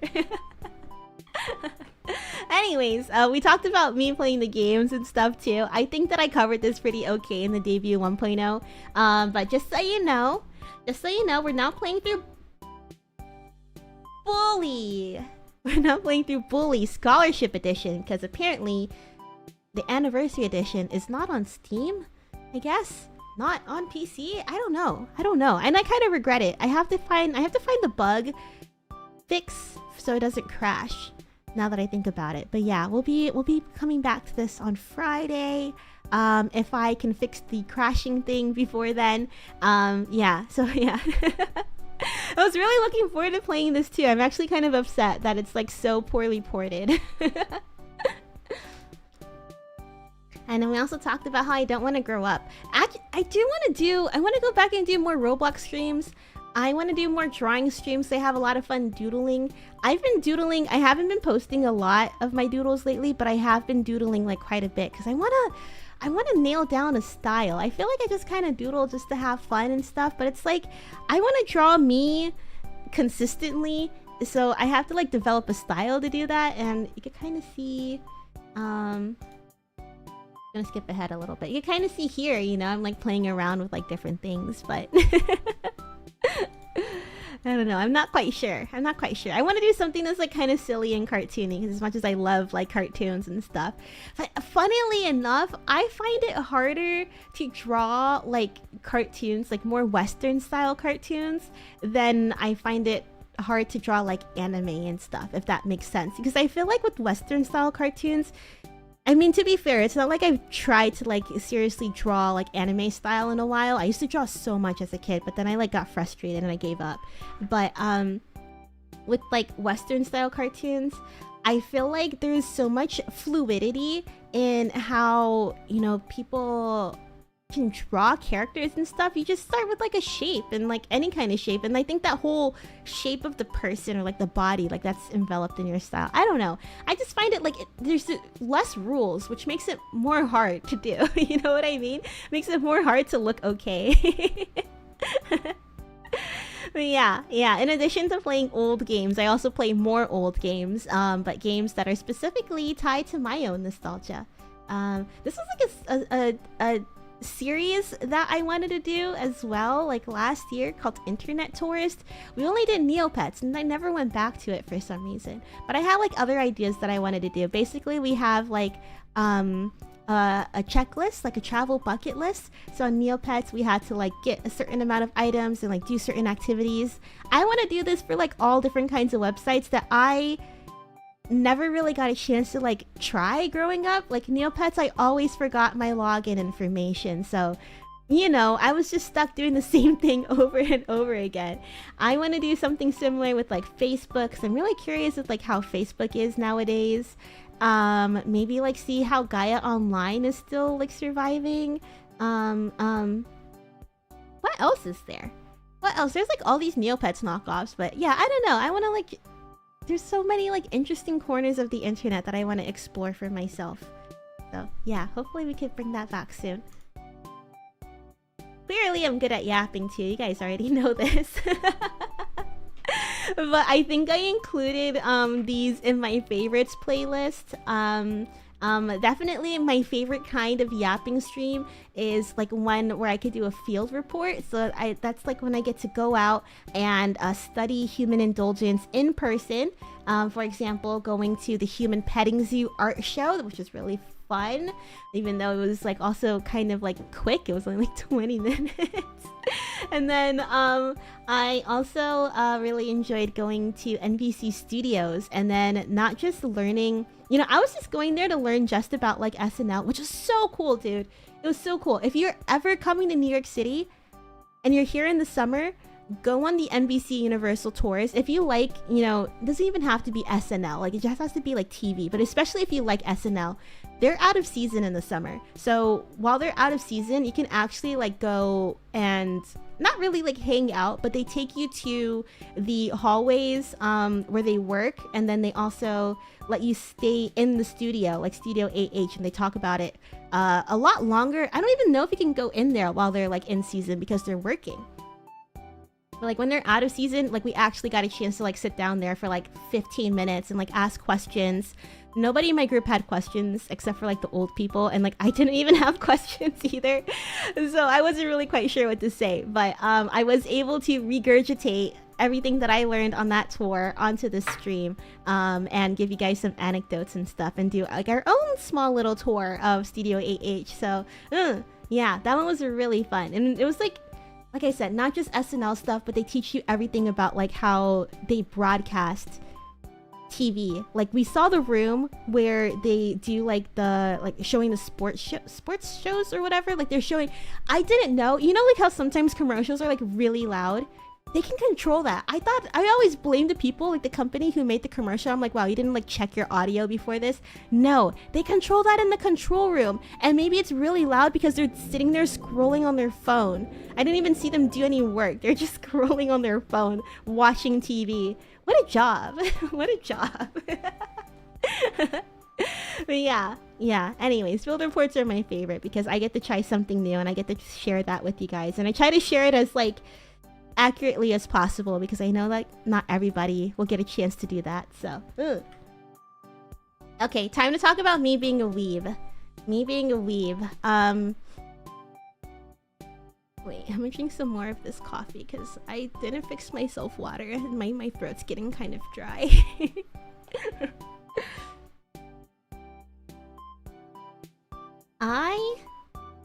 I started off being a weeb.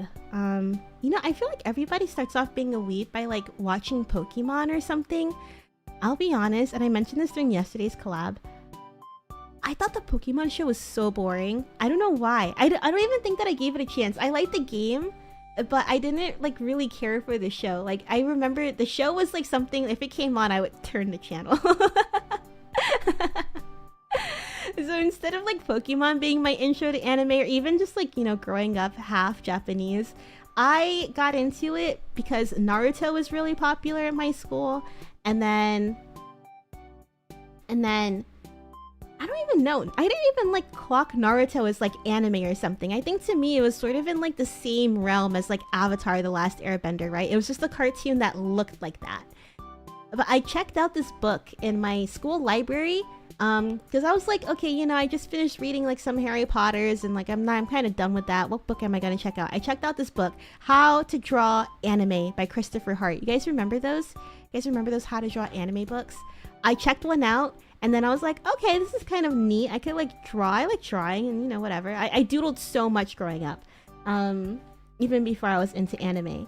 And I checked out the book and I was just like tracing things and I was like, anime, what is that? And I don't even know what like pulled me in. I have no clue. But I know that that book was like the catalyst for everything, which is like, I feel like such a weird way to get into anime.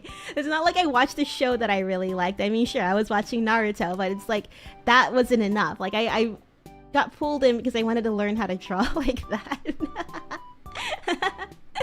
And then after that, I was hooked. I was so hooked, man. I was really, really hooked. Wait, let me scroll down to that part of my notes. Do we have it? Do we have it? The weeb to idol pipeline.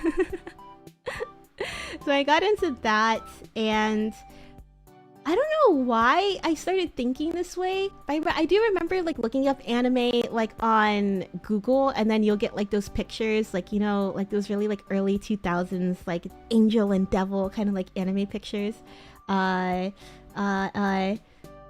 And remember like my parents being really concerned about it growing up too. They're like, oh yeah, make sure that like when you're looking at stuff, you don't look at bad things. And I think they're concerned about like, you know, the more sexual side of anime.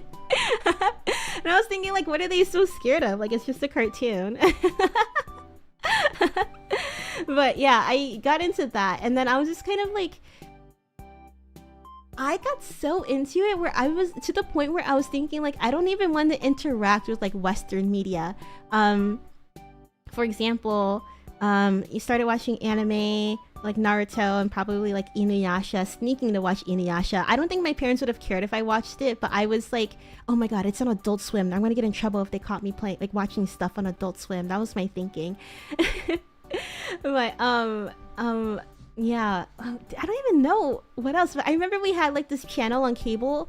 I think it was like Anime News Network or something, and they had like a list of stuff you could pick from, some of them being like Azumanga Daioh. And I don't know, I think I just got like really into the art side of the anime community, because I joined like websites where I could upload my own drawings and stuff, and that's what got me further into it. I started playing Kingdom Hearts 2, not the first one, only the second one, because I didn't have the first one for some reason. But I got Kingdom Hearts 2. We actually had it lying around in the house for a long time, and then nobody played it. I think my dad got it for us because it's like Mickey Mouse was on it, but like we didn't play it until I saw that it was on the anime website that I was on, and I was like, oh, this is an anime game? Okay, I'm gonna play it now. And then I was like really like hardcore, like determined to finish playing Kingdom Hearts 2. It took me like a year and a half because I got stuck so many times. But I was like really determined to play Kingdom Hearts 2, just so I could like, you know, fit in more, I guess, with like the anime crowd. I don't know. I really don't know like what my motivation was there. But I started listening to Vocaloid, really hardcore. I remember even in like the 6th grade, I was thinking like I liked Fireflies by Owl City, but I was like such a weeb that I didn't want to admit that I like Fireflies by Owl City, because to me it felt like a betrayal to like Vocaloid. Stupidly enough. I don't know how or why I was thinking like that, but I was like, oh yeah, that song is okay, I guess. Like I refused to listen to anything that was like English language, you know. And even if I did like the song, I wouldn't like listen to it in my free time, because you know, you gotta respect you gotta respect Hatsune Miku. But I think I would say like more than anime, even though I did try to just like watch as much as I could at that time and like read as much as I could, I do kind of feel like it came from like a performative space, at least for me, looking back on it, more than how into Vocaloid I was. I would say like if I'm a weeb about anything, like sure, I did watch like a lot of anime growing up and I am like quite familiar with it. I was much more of a weeb for Vocaloid and like Nico Nico Doga Utaite, which is basically, in my opinion, like the grandfather of modern VTubers. Wait, let me hide my hand cam real quick, because let me grab a book that I have.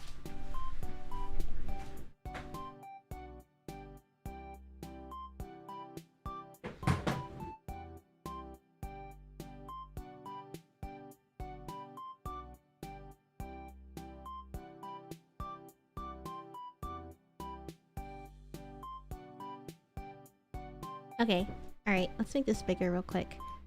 Yeah, I was really into Nico Nico Dogo Taite. So this is my first husbandoshi. I loved Faneru. I feel like husbando culture is like something that's like really popular in not just like anime culture. I don't know. I just felt like I had to have a husbando, right? I had to like find a guy, commit to it, which is like kind of weird now that I think about it, looking back. Like this was just some dude who uploaded his covers on the internet, and here I was standing him. But Faneru is this guy with the blue hair. I actually had this CD, the Smiley Smiley CD. I asked my mom to buy it for me when she went to Japan. This is how into Vocaloid that I was. When I went, I bought the Hatsune Mix, the first manga for, I think, Vocaloid. And I bought this because I thought that, you know, Hatsune Miku would never catch on in the West. Like, I thought that it was, like, too niche. So, it blows my mind to this day how popular she is. Just to see, like, how... The fact that she was at Coachella, like, you gotta be kidding me. Like, this was, like, not even conceivable as a thought to me growing up. I bought this because I was just, like... Because I don't even think, like, Miku was that popular in Japan at the time. This was, like, back in, like, what, 2009? 2008, 2009? Like, the fandom was, like, just blowing up. Actually, I mean, I don't know. She could have been, like, popular, but she certainly wasn't, like, as popular as she is now. I remember, like, I had this Miku, I don't think I have it with me, but I have this Miku like plushie that I took with me to go to Japan, and like one of the flight attendants stopped me and she's like, oh my god, that's Hatsune Miku? Like, oh, I didn't know that you had, like, you know. Anyways, yeah. You have this too? I was so shocked to see when I went to Barnes and Noble's like a couple years ago, maybe like 2-3 years ago, they had this there in English. I mean, yeah, it makes sense. But still, you know, like, I can't believe it. I can't believe it. I just noticed the percentages. Yeah, this was it was like a quiz that I took. I when I was trying to fill up this debut PowerPoint, I just picked whatever was like on my media timeline from Twitter. And this is like a trend to take this quiz and like figure out what your anime tastes are. I think I took this last year. Here, we can read it real quick. My top 5. I haven't seen all of these. Actually, no, I have seen it, but I haven't finished. Okay, so Puella Madoka, right? Puella Magi Madoka Magica. I think that one is my favorite one. I would, if anybody says what's your favorite anime, maybe now I would say like, actually no. Okay, I would say Madoka's my favorite. I was gonna say maybe I would say My Dress Up Darling is my favorite, but I've only read the manga. I haven't seen the anime. But Madoka's my favorite because they do so much in so little time, and I like that. It was very efficient. It was a good story. It was a nice twist on the magical girl genre. It's like, you know, you get cute stuff, you get dark stuff, you get a little bit of everything in there, and they do it in 12 episodes. Mwah! Chef's kiss. Perfect. That's exactly what I'm looking for. K-On! I did watch. Did I ever finish it though? I think I got to like 2nd season. I was renting the DVDs on Netflix, so I stopped like whenever my parents stopped renting DVDs on Netflix. I've seen the first movie for Evangelion, but I did not really understand it. I think I only watched it because I recorded it on the DVR, and I was like not in the mood for something that, you know, think heavy, I guess. So I was just kind of like absorbing it, but like not really understanding it, you know? Bocchi the Rock, I think they just, this is like not stuff I picked out, by the way. This is like all stuff that like, based on my quiz results, they think that this is my top 5 anime, which is I think pretty good. Bocchi the Rock, I haven't seen it, but I've been told that I should watch it. So I think if I watch anything next, it'll probably be that one. I also did watch Kobayashi's Dragon Maid, only a little bit here and there. I mean, I don't really watch like a lot of TV in general, so if I do watch stuff, I'm usually like rewatching like a show, live action show that I really like. And then, yeah, I probably should watch a little bit more anime, to be honest, because I could use the Japanese practice. But yeah, I have seen like a couple of episodes for this one. I don't think that I've gotten to the point where that one character shows up, but yeah, it's definitely very cute, very wholesome, nice vibes. The last one that I finished is The Devil is a Part-Timer. I don't know why did that one over the other ones, but I didn't finish season 2. I was just like, okay, like, you know, the art has changed, there's a baby involved, like wasn't into it. But I did finish season 1 and I liked it a lot, but I was just like, I'm not gonna finish season 2. It's taking a different turn than I thought. But yeah, I think my taste would definitely be like slice of life. It doesn't have to be like, you know, super deep like I feel like Madoka or like Evangelion is, because I feel like when it comes to something like that, I have to be in a certain mood. Specifically for Evangelion, I think Madoka has like enough of like a slice of life cute vibe and like for me to dive into it at any time. But like yeah, I think I have to be in a particular mood that I don't find myself in too often to just be like, oh, I'm gonna sit back and like relax and watch some like cute anime. Anyways, yeah, Hatsune Miku. So I have this one, right? And then I also got this one. You guys remember Kagero Days? I showed this a couple times on stream, but I have the Kagero Days art book, which is actually, I think this is like before they announced that there was going to be an anime, or maybe like right when they announced that there was going to be an anime. But there's like a whole art book for like all the videos. I have to do like a top-down hand cam because I have so many like cool books that I could show you guys in like my art books too. But it's just kind of hard with like the current placement. But yeah, that shows how into like Vocaloid I was. This shows me how into Utaite I was. My mom got me this Utatte Mita like magazine that came out. Like I said, I was really into like the smiley CDs. Not only did I have this host club one right over here, but I also had the smiley Gakuen one, which was like all the guys, how would I describe this? CDs, they would have, so each guy would have like a song cover. I listened to this one so many times too. They would have a song cover, and then they would have like 3 situational dialogue, kind of like, I guess it's kind of like ASMR now that I think about it. It's like the boyfriend ASMR. Now that I listened to it so much, even though I didn't like fully understand what they were saying, it got my little girl heart racing. But they will do like it's like a host club for this one. So they had like a morning situation, nighttime situation, and a confession. So it's like, oh my god. I'm blushing just thinking about it. Oh my god. But yeah, I had the whole magazine for this one too. Madoka has slice of life.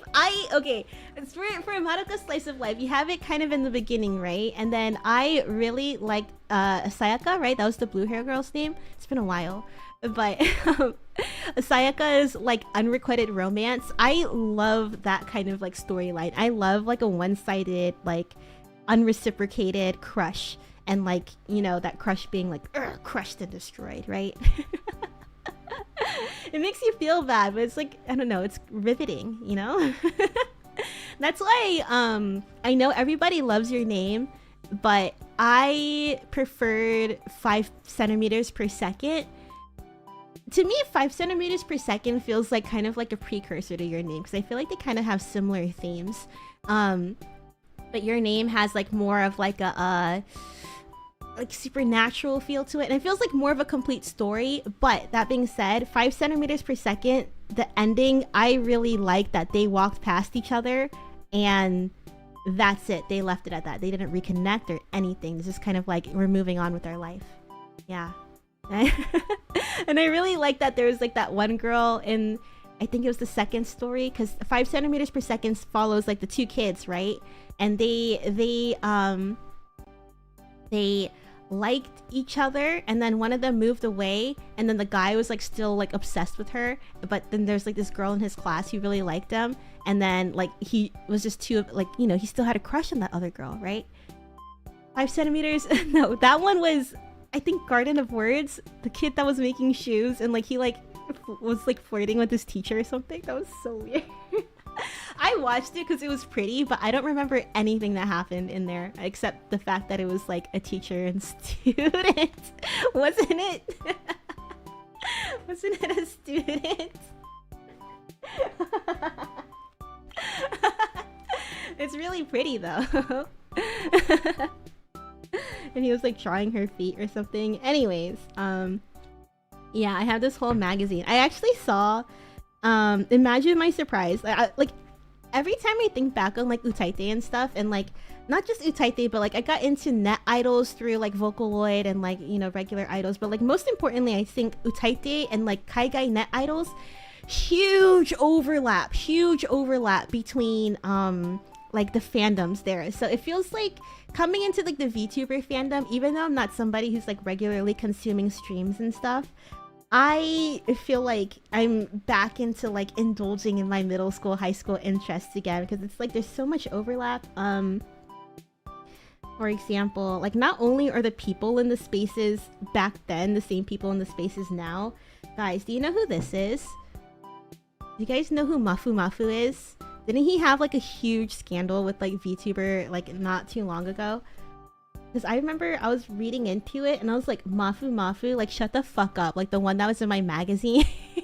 I remember when he first started uploading covers. I was there. And I was like, oh, this guy's pretty good. I hope he makes it. Crazy. So it's like, I don't know. It's like really fun to see, like, because I wanted to do this so bad as a kid, which is like another reason that I want to do covers. I was never a singer. I never really like started singing at all until like, you know, I started doing karaoke streams here. Even then, it was more of just like a silly little thing. But I think singing, such a sexy skill, right? I wanna be sexy. I wanna be sexy too. I wanna be like a siren, right? So I'm gonna practice and try, and that way I too can not only become sexier, but also just like fulfill that sort of like middle school dream that I had of doing like Vocaloid song covers. Yeah. I talked about that forever. I feel like this is like super tangent heavy because I just put down like so many things just to fill up the space on these slides that I want to talk about it all, but I also don't want to keep us here for too long because I'm hungry too.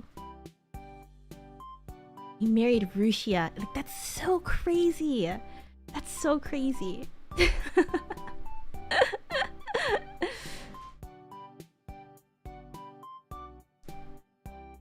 Yeah, anyways, yeah, I was just thinking like there's just so much overlap between like the stuff that I was into as a kid.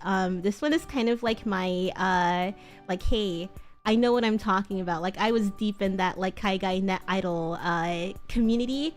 There's this guy on Tumblr, very mysterious guy, JR Catch or something, I don't know, but he would like, now that I look back on it, it's so weird that he did this, but he would be talking about like other girls like posting their activities as net idols and being like giving very like unsolicited criticism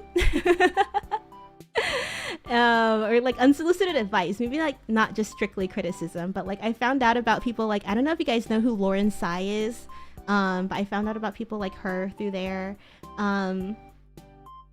But yeah, anyways, that's another tangent. That's like another rabbit hole to go down. His Tumblr does not exist anymore, and he was actually like super hated in the community. But yeah, that's kind of like that's my badge of boomerhood, being in the Kaigai net idol community. Nay and I actually tried to like audition at a couple places because they would like do dance covers in like and post them online, but also do them at like conventions and stuff. And there's like a couple that we were like, oh my god, I want to get into there, and like they're nearby and stuff, but you know, it was hard to get like a nice camera.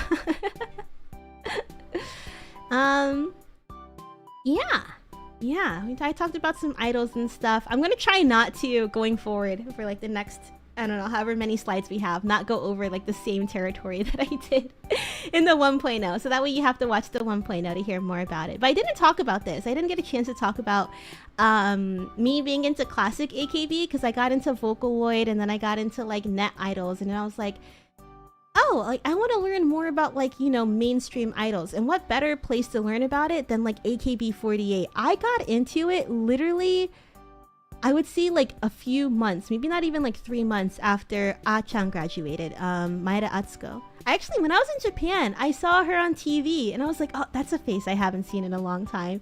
Anyways, yeah, Itano Tomomi was like my first Oshi in there. Because, you know, I was just thinking like, okay, well, I gotta pick one, right? Everybody else is picking one. I like her. And then the more that I learned about it, I was like, okay, Miyazawa Sae is really cool. She's kind of like tomboy. I really like the Danso competition. So it'll be on their AK bingo program. They would all dress up as guys and try to rizz each other up. And then like the other AKB members in the audience, they would have like a little buzzer that they get to press like whenever they get like, oh my gosh, you know, like whenever they get doki doki, right? So yeah, Miyazawa Sae was like really cool in that. Watanabe Mayu was actually really cool in that too. But I really did like Mayu because very like, you know, classic idol. I don't know, she's like perfect in every way. And then Matsui Jurina because, you know, she was like a young ace, basically. She seemed like that she was going to inherit it all. I was actually really excited to see her on Produce 48, but then also really surprised to see that she was on there to begin with, because she seemed like she was, you know, going to be the next up like face of AKB. But I think she ended up having like health issues and had to drop out. Which at first I thought like, oh, you know, maybe they just did that because they wanted to say that she was going to be on the show and, you know, draw audiences in. And of course, like, you know, she's like really popular in AKB, so she's probably not going to be there in a long time, like on Produce 48 for a long time. But yeah, I think her health issues continued, so I think she like actually had to drop out. Anyways. Produce 48, they produced Is1? Is that how it's pronounced? Is1 or Izone? I don't know how it's pronounced, but that's where Sakura came from. Miyawaki Sakura it's actually crazy to see her, because I was watching her in AKB48, so now it's like crazy to see her become like actually like K-pop star, you know, and like just see how much her skills have improved. Like it must be a crazy thing to have like 2 successful idol careers under your belt. Yeah. Anyways, yeah, we'll talk about, you know, maybe I'll save this slide for when we do our Succession stream later today. I love this show. Don't forget, we are doing our Succession watch along tonight. Like I said, season 2 is a banger. I can't wait for you guys to see tonight's episodes, actually. So we're gonna be watching season 2 episode 3 and season 2 episode 4. Season 2 episode 3 has a very crazy scene, and when I was looking at the subreddit, a lot of people were like, oh no, I was looking at the clip, and a lot of people in the comments were like, this is like the scene that defines the show for me, and like this is when it like actually elevates to another level. Not to say that season 1 is like bad by any means. It's flawless. No, it's not flawless, but it's pretty good. But yeah, season 2, they're hitting it on all cylinders. It's so good. It's so good. I can't wait to watch it tonight.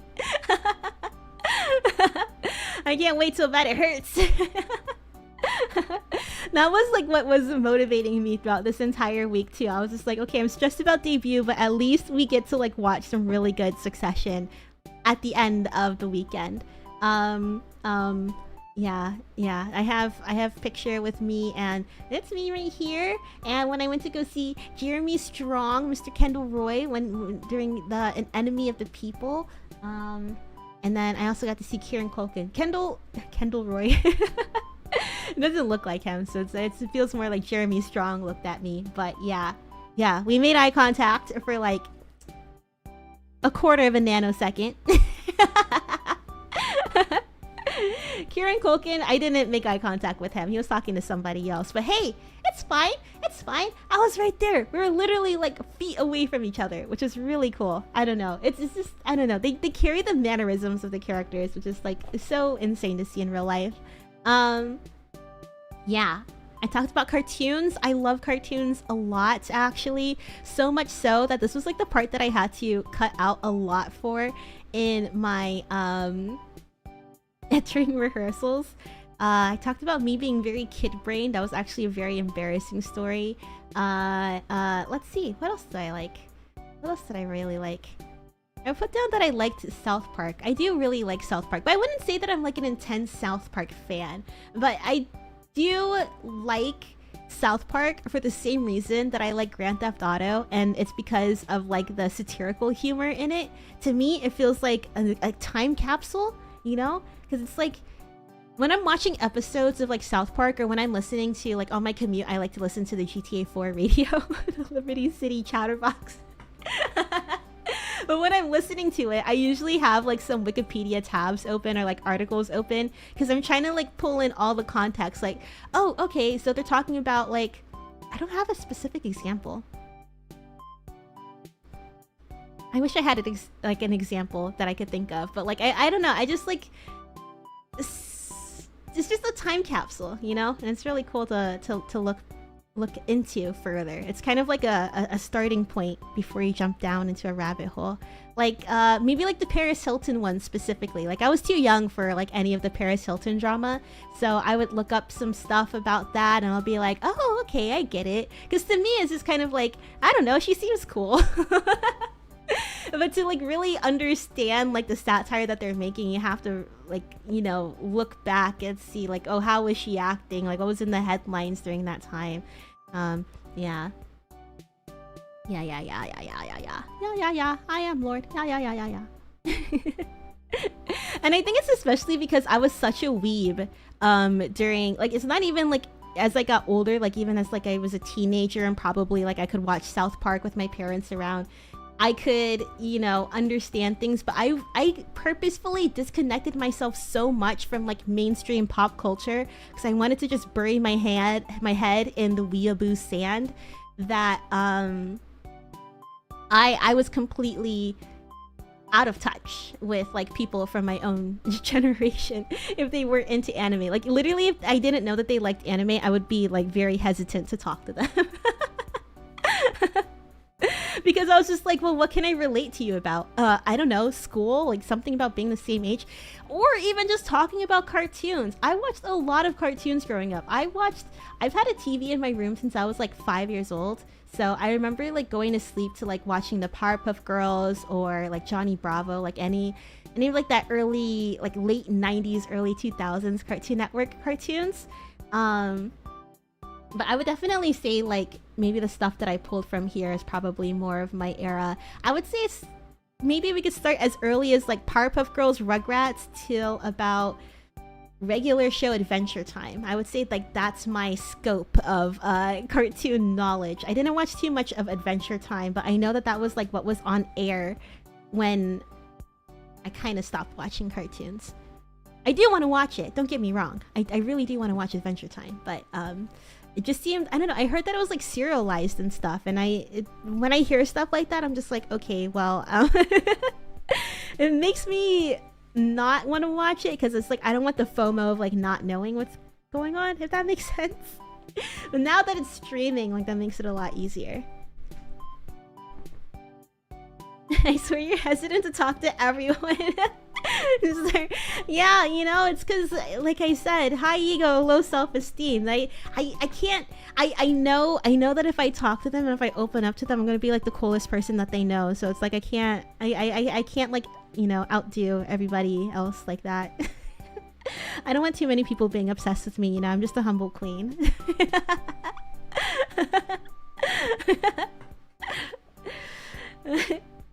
These are some of my favorite characters. I just pulled this straight off from my debut 2.0. I pulled it off the PowerPoint from my first debut, is what I'm trying to say. My favorite characters. I feel like you could kind of see like where my personality came from, if that makes sense. They're some of my favorite characters. We have Gorgonzola from Chowder. And why did I even like Gorgonzola so much? I don't know. I just thought that he was just like so relatable. Like he just hated everything, which is like low-key kind of me on the inside. Trixie Tang, of course, she's really funny. I definitely did gravitate towards like, I wouldn't have considered myself a girly girl back then, but like if I look back at like my favorite characters, I would say a lot of them are like really girly girls, like Trixie Tang or like Brandy from Brandy and Mr. Whiskers. Any Brandy and Mr. Whiskers enjoyers in the chat? Of course, I love Cusco. Cusco is probably like one of my all-time favorite characters. I would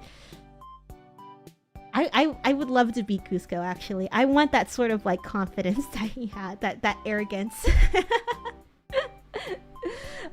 This is Rigby. Of course, it doesn't look like Rigby, but I didn't want to put like a regular Rigby on here. And then we have what's his name? Uncle Nurgle from Billy and Mandy.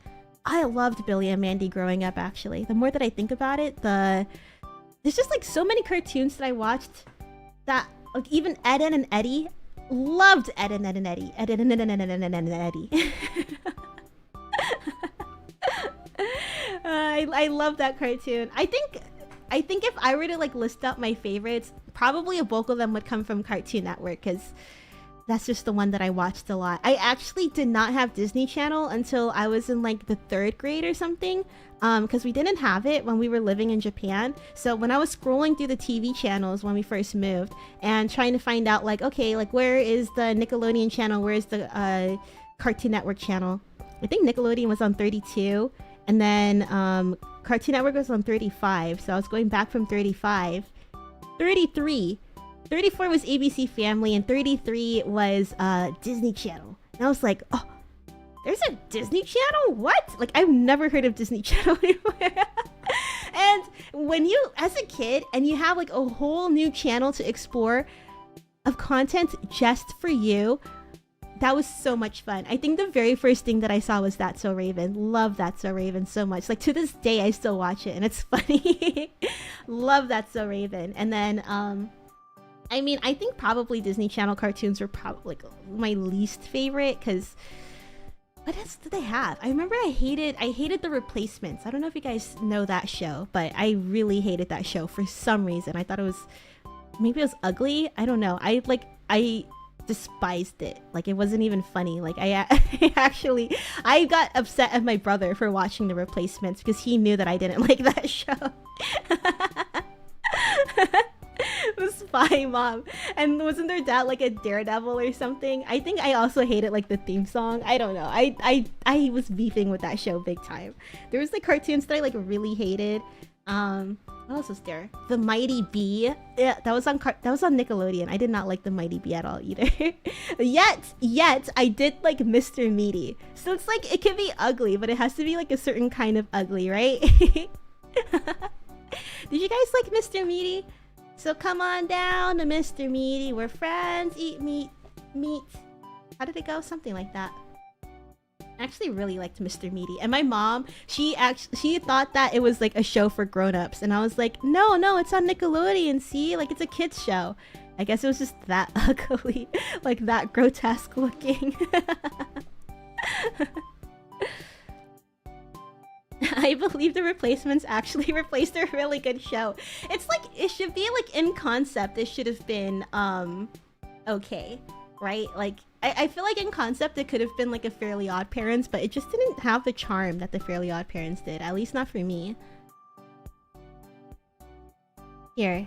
You said you've never heard of these? Let me at least show you Mr. Meaty. Like, yeah, you have to see Mr. Meaty.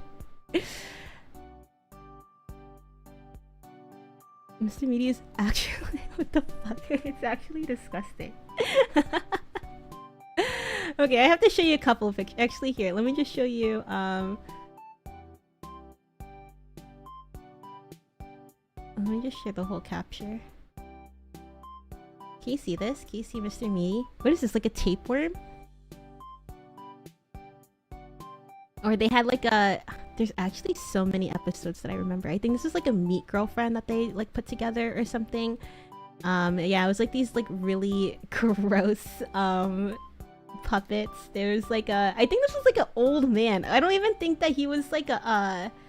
was he Mr. Meaty? Maybe he was the guy who like found the restaurant? It was like these two fast food workers who work at a mall.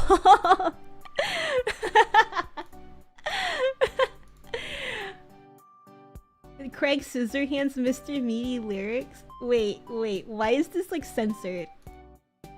Oh, okay, alright, well... It's just like a fan art. It's just kind of grotesque. I just won't show it just in case.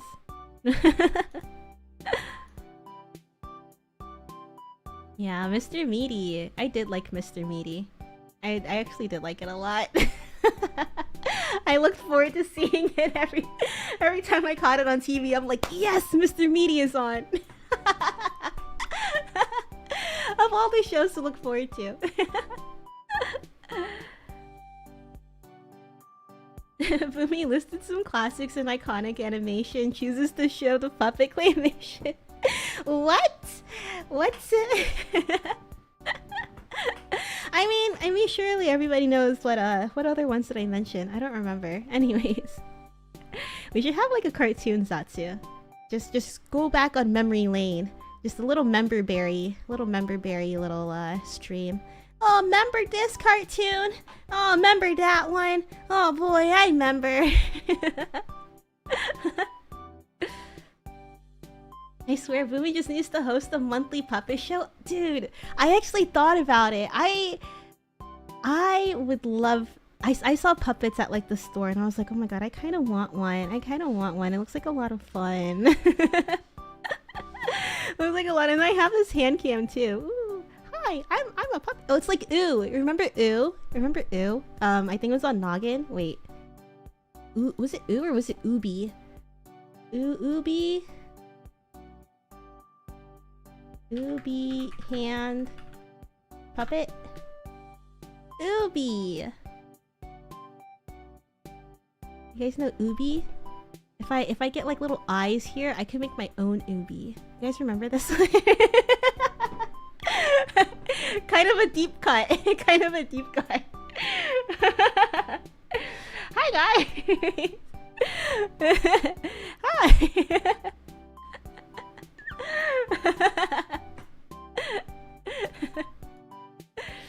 I like that one too.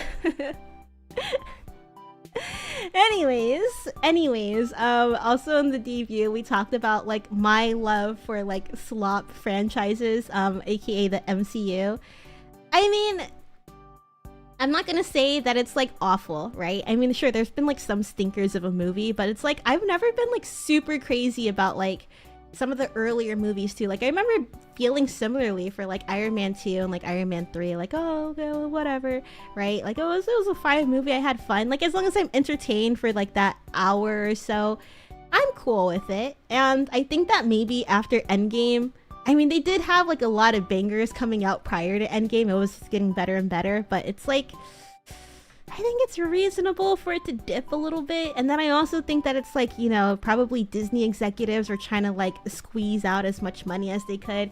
I have confidence that they know how to reel it back and like not ruin the MCU forever, because they're just like, it's a money milking machine, right? Of course they're gonna want people to come out and see it. But yeah, I've seen every single MCU movie. The shows, not really. I haven't seen every single show, but you know, I kind of think that it's fine because you can save it for like later, and you can be like, oh, you know, I got something to binge. Because it's like if I don't know. Yeah, I like binging them. I like binging my shows. I don't like to wait for them weekly. So even if they come out and they're all done, I usually just wait until I'm like, excited to see it, because it's like if you're not in the mood to watch it, I don't want to like, you know, ruin my first experience with it.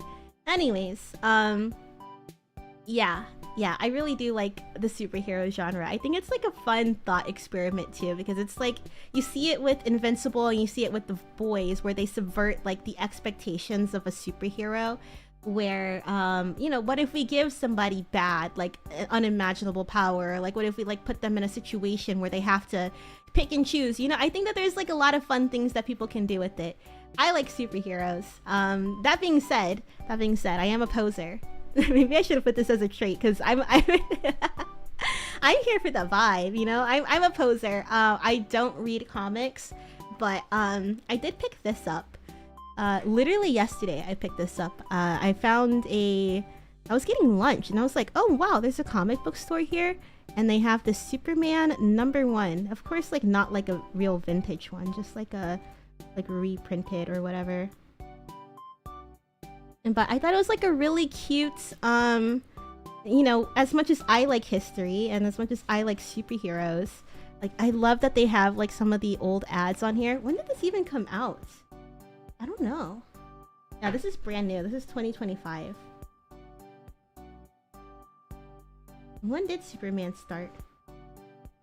But I just think like it's so vintage, it's so cute. They even have like hey guys, don't forget to join like the Supermen Club of America, right? It reminds me of A Christmas Story, like don't forget to drink your Ovaltine, you know? You send in your 10 cents. I don't know, it's just so vintage. And is there a year in here? When did this even come out? I don't know what I'm gonna do with it, but I hope to read it eventually when I feel like it. But for now, it's just something nice for me to flip through. I don't buy into any of like the fanboy wars, to be honest. I'm just really happy to see like good movie.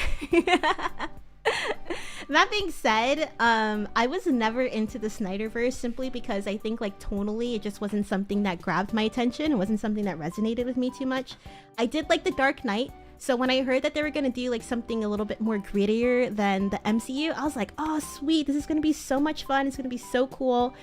But Man of Steel never really grabbed me from the get-go. I think I've seen that movie like 3 or 4 times because my dad really likes it, but it never clicked for me. I never really liked it. So them basing like the rest of it, I think like that was kind of their thing, right? Like the tone was supposed to, like Man of Steel was supposed to set that for the rest of the universe. So it just wasn't gonna work out for me from the beginning. I did watch Wonder Woman 1984 and it was like comically bad. Like my family, we started laughing. We never like laughed at a movie like that before. I I watched the Snyder cut for the Justice League, but you know, like I'm not invested in it in the first place, so it's like it was not gonna go well for me either. But I was willing to give it a chance, and then same with like Batman v Superman. Like I thought it was fine. But it's like, as someone who's like very unfamiliar with the characters, right? I think I would have like it was like a fresh slate for me, you know? I don't really know much about the DC heroes as much as I did the Marvel heroes. Like I grew up watching like the X-Men. Even then, it's like I said, I don't read comics, so the movies are like a nice like reset. Like, you know, introduce me to them, let me know how they are. Never really like clicked with me.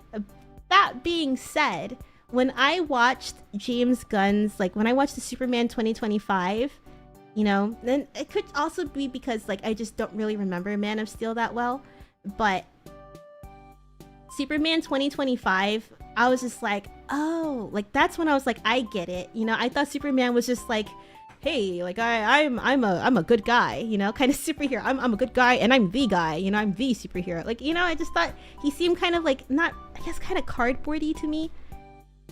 But it could also just be because, you know, the movie wasn't resonating with me, so I wasn't like catching a lot of things in Man of Steel.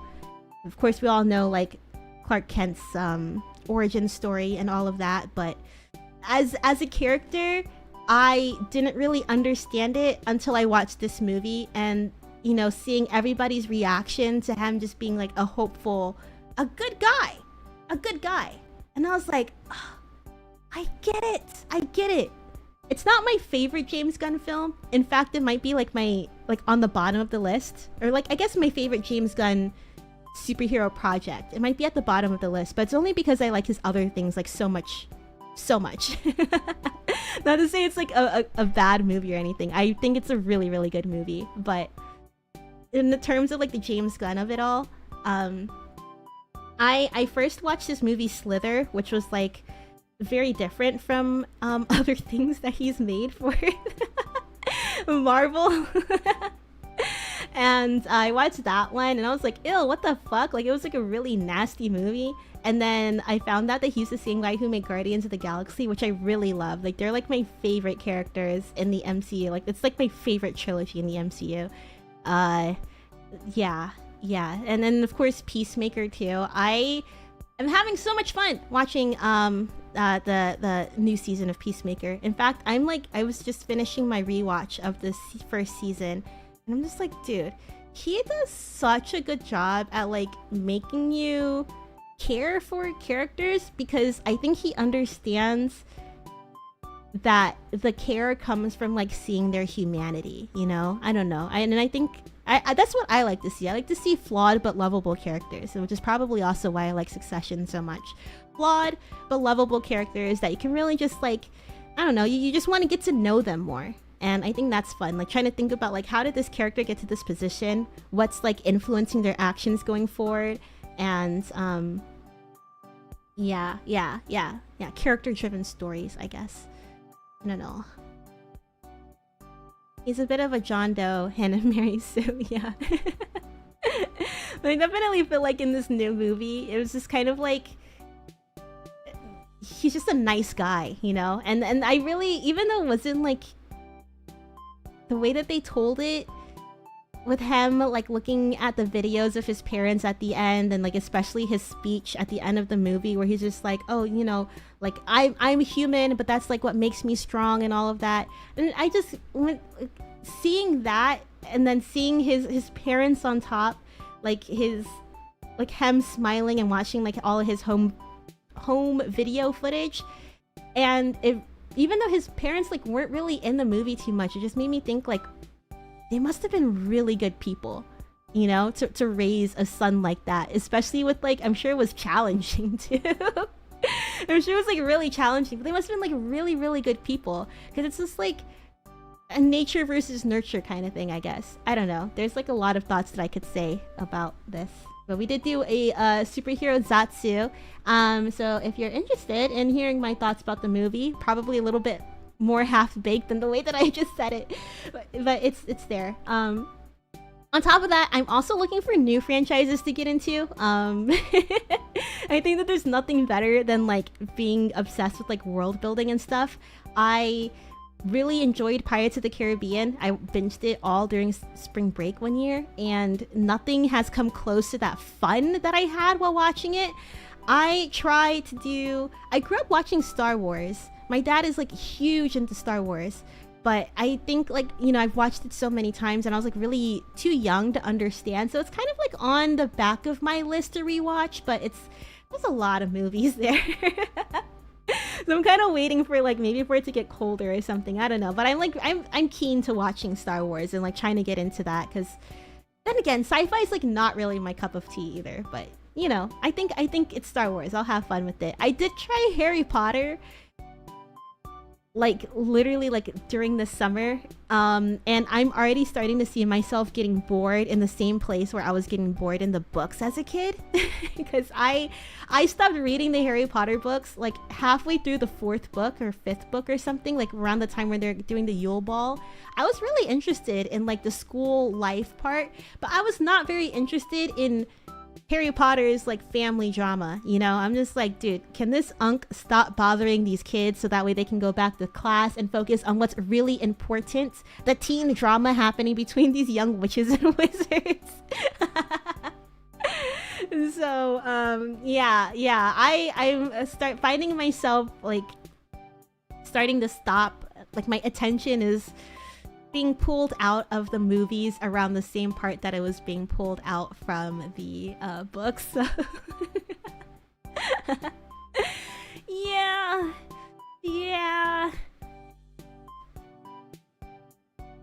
I don't know. I like the boarding school aspect of it, but it's just like Voldemort and stuff. It's like, dude, okay, let's. Yeah, they're kids, dude. Leave them alone. Dune 2. Yeah, I see the IMAX screen. I'm very excited for Dune Messiah to come out. I was not super into Dune, the first one, when it came out. I mean, I did think that the movie was pretty and I did think that the story was engaging, but like, you know, they kind of like left it on a cliffhanger purposefully. But I think like watching the sequel, in addition to the first movie, like the sequel made me have much more appreciation for the first movie and like everything that they've set it up for, you know? I actually got to watch Dune 2 at AMC Lincoln Square, which is the fourth largest screen in the world. And it's 75.5 feet by 101 feet. And it's like a really close fourth too. Like the other ones were like maybe like 76 and like 102, you know, like the other 3 ahead of it were like very close in size to this one. So it's like one of the biggest screens in the world to watch this movie on. So hard to get tickets. It was actually like near impossible to get tickets, but I got really lucky. I didn't have like awesome seats or anything, but I still got like really lucky to be able to like watch this movie in literally like the place to experience watching this movie. I've never felt more enveloped by a movie in my entire life. I am so excited to watch Avatar 3 here too. I don't know, actually, because I watched Avatar The Way of Water. I was like okay with like the first Avatar too. I was just like, oh, okay, you know, like it was just like rehashed Pocahontas, you know. I was like on that kind of boat where, oh, it was a fine movie.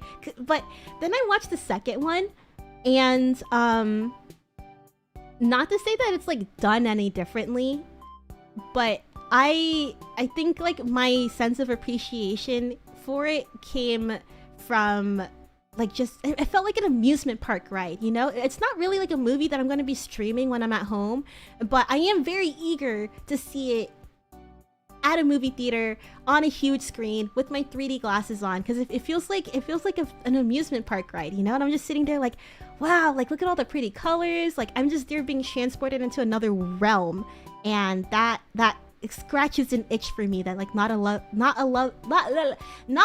of other franchises tend to do. And I think that's sort of like similar to the high that I'm chasing for Pirates of the Caribbean. I want to be in this world for a while, and then once I'm done watching the movie, I want to be stuck thinking about that world, you know?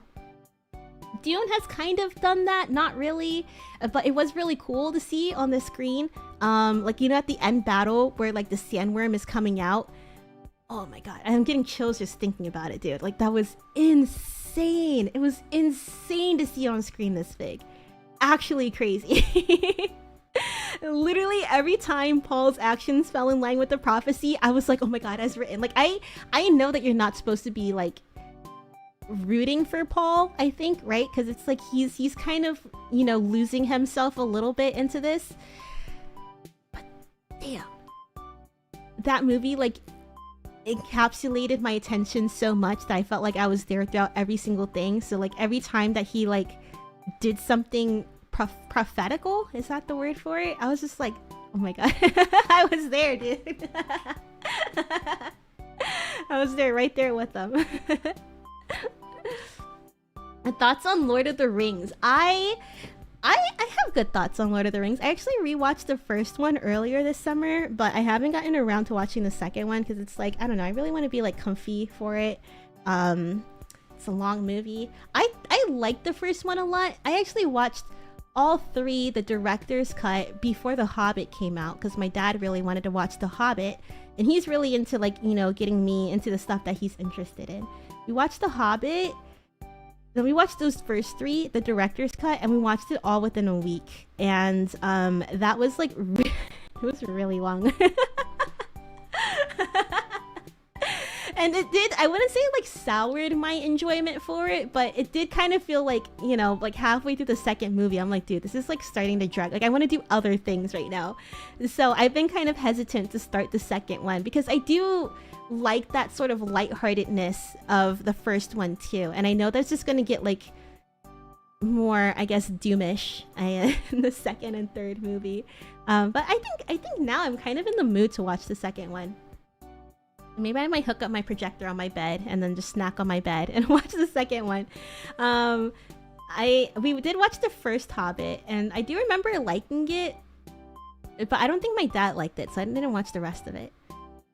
But yeah, The Lord of the Rings, I really did enjoy the first one, and I think I played Baldur's Gate immediately after because I wanted to like scratch that same itch. But I think it's like the same thing that kept me out of the Harry Potter franchise, was because it was starting to like lose that lightheartedness. I really did like the first Harry Potter. It was such a cute movie, and like all the kids look like they're having so much fun. It was so cute. I was smiling the entire time. But then the second one, and that doesn't help that the second one's like the longest one too, I think. Yeah. It just like started to lose the charm, at least the thing that charmed me, at least. But yeah. Dune and I think Avatar are probably the next franchises, like at least the ones that are coming out now, modern franchises that I'm gonna try and get into. We'll see. Is the screen really that big? Yes! It's insane how big it is. I don't know if you can see on this picture. You see like this little line right here? That's a Timothée Chalamet for scale. So this is, you have here the average multiplex. Okay, so that first square is the average multiplex screen size, and then you have another one. Are all of these just like compared to the New York ones? Maybe they are. Maybe those all like compared to New York ones. But yeah, it's actually, it's insanely big. It's unfathomable.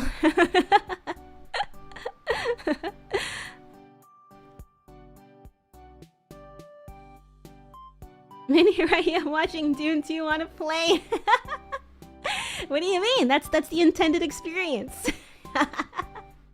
I wanted to see Wicked, but I haven't seen it because the only opportunity I had, I mean I could stream it, but you know I haven't felt like it. But the only opportunity that I had to watch it was on the airplane, and I had like the shitty like little airplane microphones, and I was like, I want to watch it so bad. Like now is like the perfect time to watch it, but I feel like I'm going to be doing a disservice to the movie. You have literally like two of the probably like strongest vocal performers like in the world right now. And I'm gonna be listening to it on like the shitty like airplane headphones. I don't think so. Like no, I need to have like good headphones if I'm gonna watch this movie.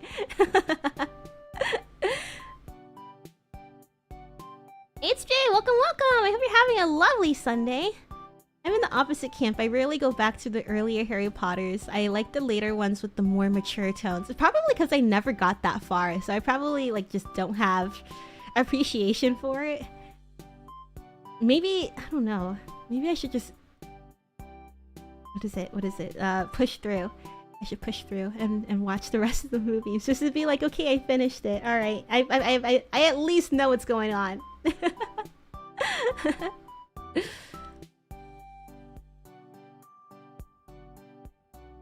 I'm driving long distance. Oh man, I hope you have a nice drive then.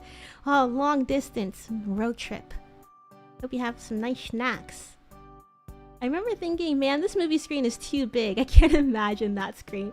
Luckily, like you can kind of see here that they have like this gap. It's like 2 floors too. So they have like this little gap here, so nobody's gonna be sitting like right in the front. I would say, yeah, it is kind of like so big that when you are watching the movie, like I remember I had a hard time like I wanted to see the whole thing, you know? So sometimes my eyes would dart to like the bottom corner of the screen. There's just a lot to look at, but you can take in like every single detail. I think when it comes to like things with like grand scale, such as the worm scene in Dune 2, or I know people said they had a showing for Interstellar here and I missed it. I didn't get the chance to watch it because the tickets sold out so fast, and I've never seen Interstellar before. But yeah. It is a big screen. It is a big screen. And it's kind of hard to like think of like, oh, what am I gonna look at? What are all the things that I'm gonna look at? Sometimes I was so focused on just like making sure that I was like taking in everything and like trying to remember this experience to the point where it's like maybe I kind of forgot some of the more important parts of the experience. Anyways, I think we're close to wrapping up soon. I just kind of talked about how much I really like cringe, but I think you guys know that already. Yeah.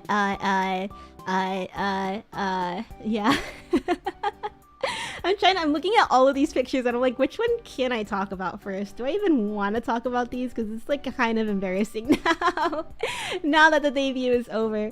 I grew up with NBA and like TNT on in the background, right? Basically just like NBA and blah, blah, blah, blah, blah, blah.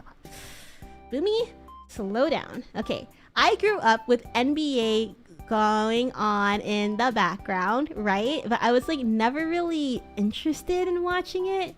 But now I've joined the NBA Circle Jerks subreddit and I'm just like, dude, I gotta watch that next game. If I don't watch that next game, how am I gonna understand the memes that they're talking about?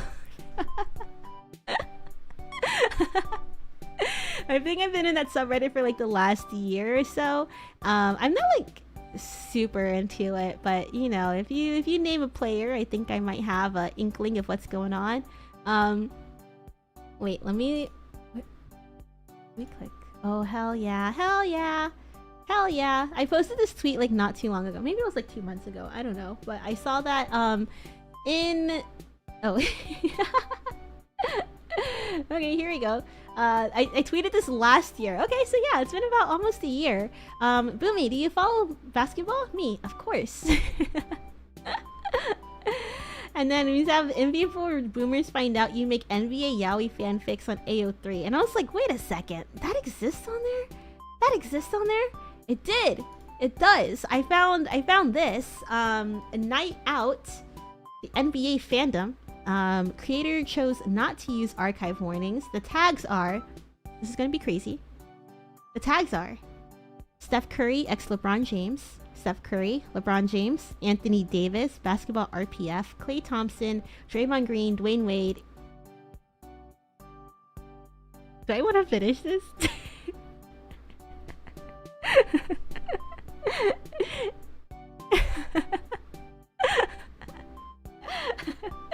You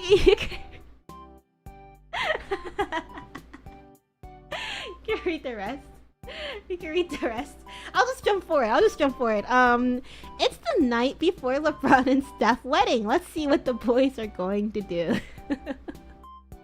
I didn't read it. I was scared. I was scared to read anymore. But I found this is the first thing. This is the first one that I found. I just looked up NBA on AO3, and this is the first thing that showed up. That's hilarious. 990 words. Can you believe that? But yeah, I mean, what better way to get into me or get into like a fandom than by I think like shit posting is like the most easily accessible thing. Like I said, I suffer from major FOMO. I want to know like the inside jokes. This is actually OC Donut Steel. I made this joke. I made this meme. I don't know if you could read it, but I found it on r/NBA. Literally like 2 hours they posted this headline. LeBron James's lawyer sends cease and desist to AI company making pregnant videos of him. And so I put it on the 19. It's literally 1984. It's literally 1984.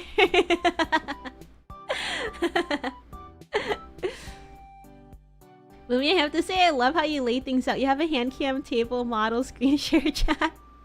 I know, I obsess over this so much too. I like move things around so often. I'm just like, dude, where can I put it? But I feel like there's a lot of times where I like talk with my hands. So even if my hands aren't out here all the time, it's nice to be like, hey, 3 things, you know? It's nice to know that I can do this.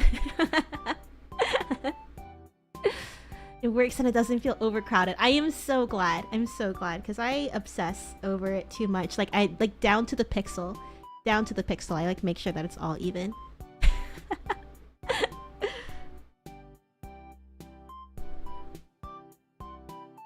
You know, all that in just 990 words. And there's more.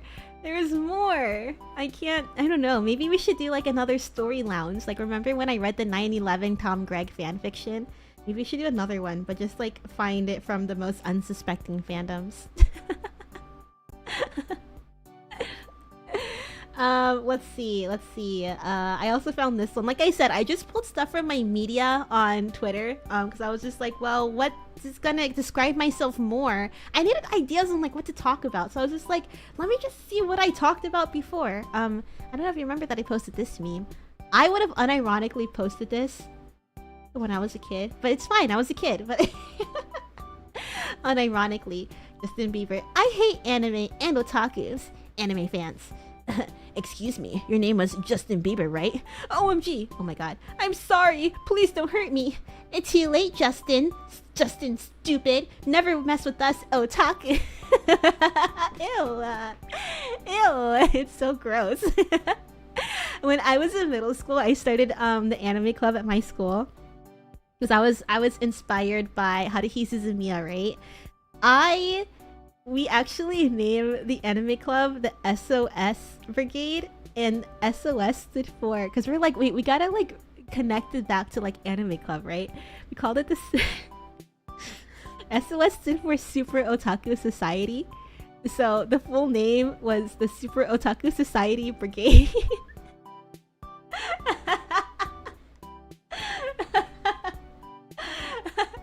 And we did like we had like a whole commercial on our school's like TV, like, you know, on like the school's like morning announcements, right? And it was like through video and stuff because it was for the AV club.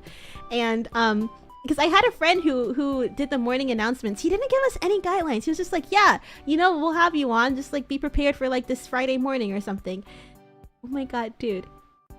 I wrote like a whole commercial thing, and I was like really inspired by like, you know, like YouTubers like Ryan Higa and stuff. So I had a whole commercial, and it was like 5 minutes. It was so long. They cut us off. They cut us off.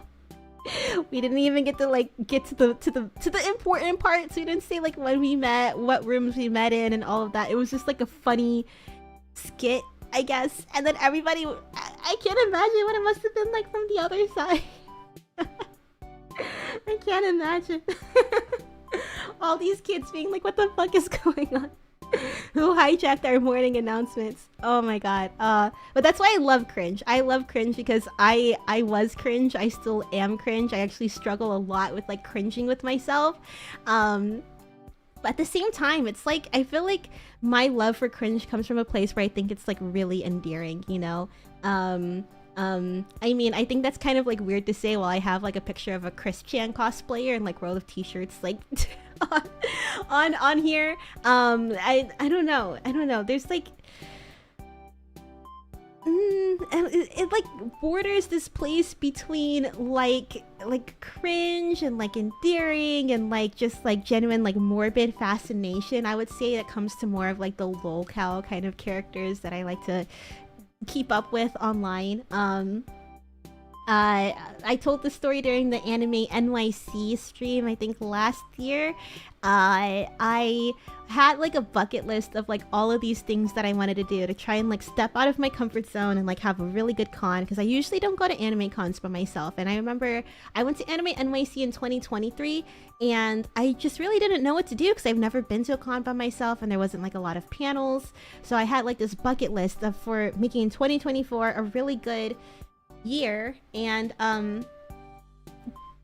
didn't really hit any of those. I was like too nervous to like approach people and ask for pictures of their cosplays until literally the last second. I was leaving Sunday evening and I see Sonichu Medallion out of the corner of my eye, and I was like, see, if the gate was like if the gate was like right here, I was like okay, I'm gonna do it. I'm gonna do it. So I went over to the Christian cosplayer and I was like, hey, I really like your cosplay. Can I take a picture? This is like literally the only picture that I got from Anime NYC.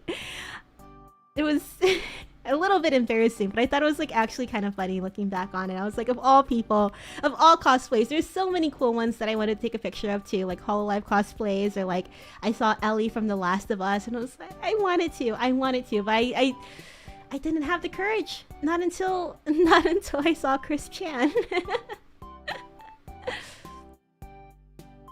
And sometimes lists are just there to get you started. I got started at the very last second, but at least I got one off the checklist, right?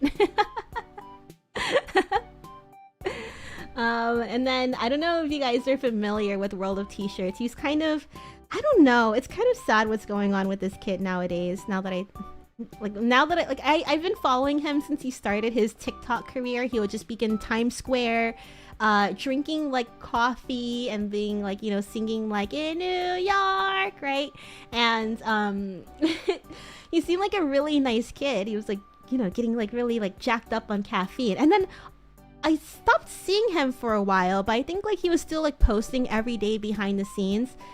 I jumped back on the Joshua Block arc when he started drinking alcohol. He started drinking like a lot of alcohol, and I think like it's a problem honestly to this day. But I ran into him at a work happy hour of all places. I finished like this huge event at work and like I was already kind of drunk myself. Like me and my coworkers, we worked so hard on making sure this event went flawlessly, and we kind of went like really hard at the work happy hour. And then after that we went to Nobu. I've never been to Nobu before. All I remember was being there and I was like, I was browning out, honestly. I was browned out at Nobu. And I was like, man, like, too bad I'm not gonna remember this tomorrow. Honestly, it's okay. I would just say go to any regular sushi restaurant. There was nothing special about Nobu. I don't know why people talk about it like it's something special. But we went there, and then after that, like some of the like older folks, like I was there, you know, hanging out with, I think the next person who was close to my age was like 30 something years old. Not entirely like super close. And then after that was like 40s and like middle-aged people, because you know it's like a business work dinner after like a conference event. So we went to Nobu, did like sake shots, and then after that like one of like the 50-year-old people, like the middle-aged guys, was like, hey guys, let's go to like Rudy's bar, like it's like a New York staple, how about you come over here, blah blah blah blah blah. And we went over there to Rudy's, and I was sitting there, you know, just trying to like keep cool, not make a fool of myself by exposing myself as a filthy zoomer, trying to relate to these people like double my age. Out of the corner of my eye, I see a captain's hat. You probably can't see it too well in this picture, but Josh wears like a captain's like hat, like a ship captain's hat, everywhere he goes. And I was like, is that Nah, you know, I was like kind of poking. I see him because we came in through the back. There's like this little patio place, and then there's like the actual bar is like over here. I saw him come through the back. I was standing like right here, and I saw him like go into the bar, and I was like, hold on 1 second. I told these ladies this too. They're like, oh my gosh, you look like Vanessa Hudgens, and so they're like complimenting me. They're like, you're so cute, you're so nice, and I was just like, oh wait, hold that thought. I think I just saw somebody that's TikTok famous, and I asked them. I was so drunk. I asked them, "Do you guys know? Do you guys know World of T-shirts? Why would they know that? Why do I know who he is? This is like before he even blew up. I think he only had like 200K followers on TikTok. And I was like, oh, I think he's TikTok famous. I'm just gonna go say hi real quick. Went over there. I saw him sitting down alone at a booth. And you know, I walked towards the door because I was like kind of not sure how to approach him. Walked towards the door. I walked back and I sat down with him at the booth. And I was just like, hey, you're Joshua Block, right? Like your World of T-shirts? And he's like, yeah. He has catchphrases that he says all the time. I think now his catchphrase is like, put the fries in the bag, or like, I'm so broke, I've only been to 7 countries, I'm so broke. And then he says, I'm from the Bronx. I don't think he's from the Bronx, I think he's from Long Island. And then he also says, what else? I only make $400,000 a year, I'm so broke. But this was before all of that. This was back when he would say, why am I banned from Tinder? And he was saying the specific way. He was like, I'm banned. What does banned mean? What does BANNED mean? And I knew that this was like his thing to say that, but I couldn't tell if he was being genuine or not. Because I'm just like, okay, you know, I don't know. I'm just like, okay, is he being serious, or is he just like, you know, like doing fan service and saying his catchphrase? But it seemed like he was being serious because he pulled up his Tinder, he showed me that he was banned, and he was like, what does BANNED mean? I'm just like, oh, you know, it's like you're not allowed on Tinder anymore, like what happened? Like, this was at the time where his alcoholism was starting to get concerning. People were like, I don't know, Josh is kind of drinking every day. Don't you think it's kind of taking like a wild turn? This was 2 years ago, so imagine what it's like now. So I did ask him. I was like, hey, you know, like I haven't seen you posting in a while. Like, are you okay? You know, like, do you want to, like, should I get you some water at the bar? Like, are you okay? Are you cool? And nothing. All I got was, what does banned mean? And then mid-conversation, he stood up and he went to the bar and ordered himself a beer. So I was just like, okay, I'm gonna go back to the happy hour. And yeah, that was my experience meeting World of T-shirts Josh Block. First and only lolcow that I've ever met. Kind of a cool experience for someone who's as into like niche internet things as I am. How can you memorize such niche things? It's so wild. I know, I kind of like, when I talk about this with my roommate, they're like, dude, like, what side of the internet are you on? Like, what the fuck? I'm like, what side of the internet are you on? Like, how do you not know this? I think Josh now has like 2 million followers on TikTok or something. His life has definitely turned, I mean, I guess like most lolcows, you know, people will take it too far. I'm of the opinion where it's sort of like, you watch them from afar, like don't actually, you know, try and like make a new chapter in their life. Maybe approach them, be like, hey, you know, check in if you feel like I don't know, but it's just like, it's sad the turn that it's taken. Like some guy was like totally exploiting him by taking him out to like bars and stuff, and like I think he's like a partner on like this one, not even Kick, it's like a knockoff version of Kick, and he streams on there, and like I don't know, it's a wild rabbit hole. Jump in if you dare. But I've been following him since the beginning, so it's just kind of like, I don't know, like of course I wanted to check in and see if he was okay, but he didn't give any answer to that. knockoff kick is crazy, right? I'm just like, I don't even know if anybody else streams on there but him. But yeah, we did talk about when I stream. I will go ahead and lightly plug that we have our Succession stream later tonight. When did I say it was? When is the waiting room? It's at 6, right? Because I put it at 8. No, I put it at 7 on Wednesdays because I come back from work at that time. But let me check real quick. I kind of get confused on the time sometimes. Okay, yes, so we have our pre-show at 6 p.m. and then we have our watch-along at 7 p.m. Yeah, tonight's pre-show is still, it's gonna be like a little bit bare still, because I was really focused on doing debut prep, but I did want to, like, you know, temperature check what our first thoughts are for season 2, and then talk a little bit more at length about season 1.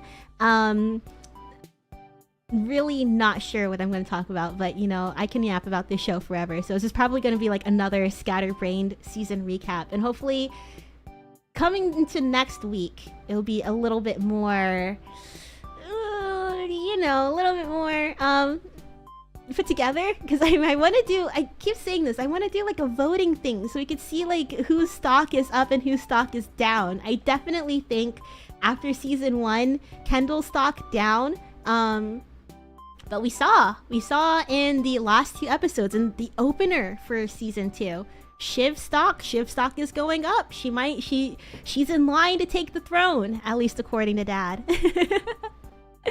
yeah, it's been I'm really excited to talk more about Succession. Really fun that you guys are into it. It's nice to like be able to share this with somebody, to share this obsession with somebody, because I haven't convinced my friends to watch it, but because they like watched it all at once, and it's like really hard to talk about like, oh, like talk about like each character in like each episode, and especially because like I don't want to spill just how obsessed I am about this show to them. It's still like really embarrassing. I don't know why. It's a good show and I like it. I like it a lot. I love this show. I watch it every year. But I don't know. I think maybe because it's hard for me to explain like why do I like the show. Oh, Boomi, what's the show about? I don't know, like a bunch of rich assholes trying to like be named the successor to their dad's media empire. But it's not about like it's not about like the journey that the show is taking. It's not about like, oh, who's going to be the successor. It's about like finding out why each character is like that. I think that's like the draw for me, and it helps that they're all so fucking cringe.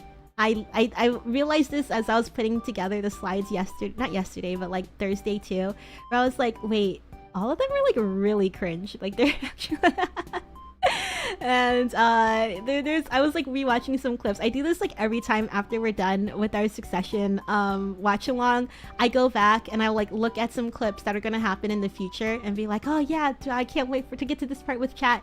And it's like the really cringe ones are just kind of like, oh god, like what is wrong with you? I don't know, but yeah, you'll see this season, next season, and the season after that. There are some moments where you're just like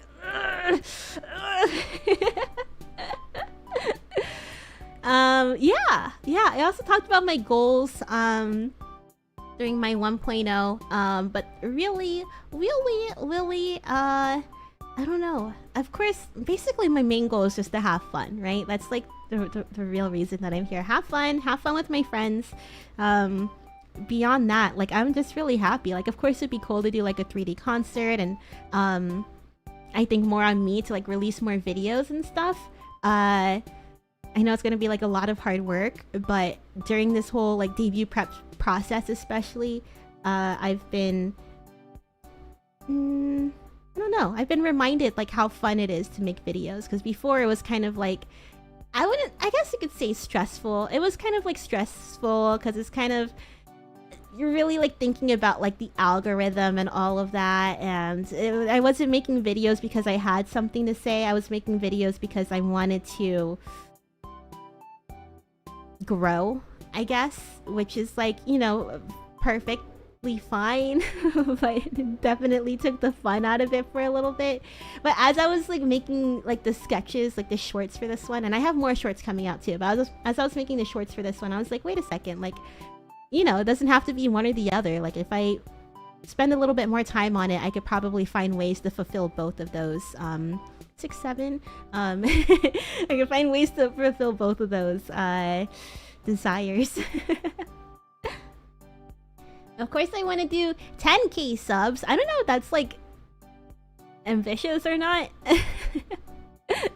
But mainly I was thinking about, I talked about during the 1.0 about how I had opportunities to like introduce myself to bigger creators, speaking very specifically about the time that I like hung out with like these not Twitch, I guess they were on Twitch, huh?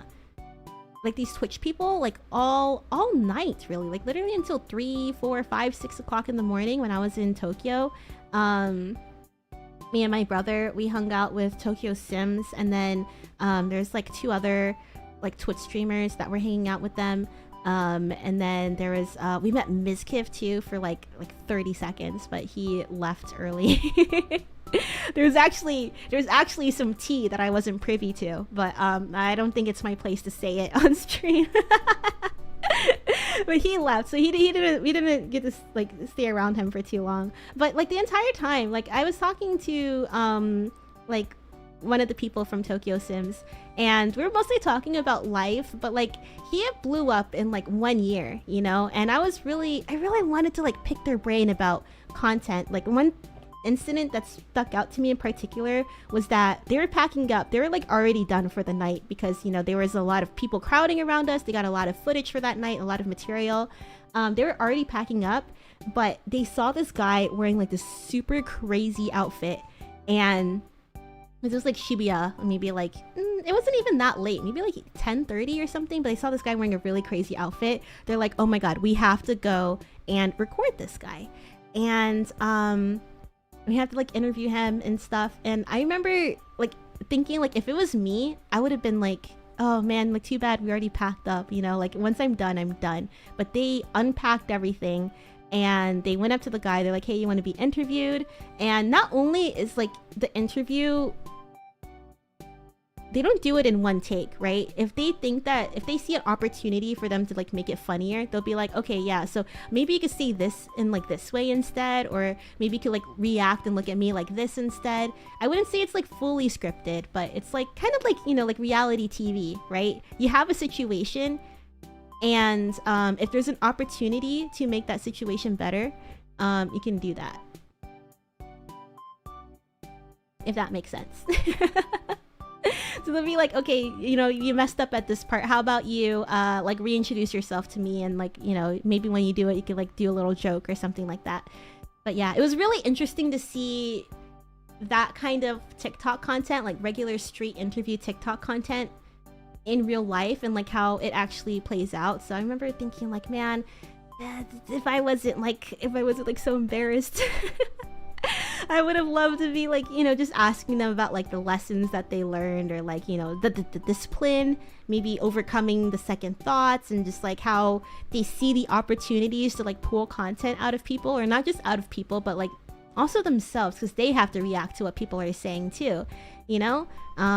I don't know, I thought that was really interesting. So that's why I was like, okay, I want to get to 10k subs, because I feel like 10k is kind of like the minimum where you could be like, okay, yeah, I am a smaller channel, but like I'm doing something here clearly, and maybe we could like chat about it a little bit. I don't know, I think my biggest fear is like coming across as like a leech. Especially, I'm sure that like nobody wants to feel like they're being used for their clout. That's actually like one of the reasons that they asked us to like hang out with them for the rest of the night. They're like, yeah, you guys treat us like normal. And I was thinking like, yeah, I've seen your videos, but I did not think that you were like clouted like that, to be honest.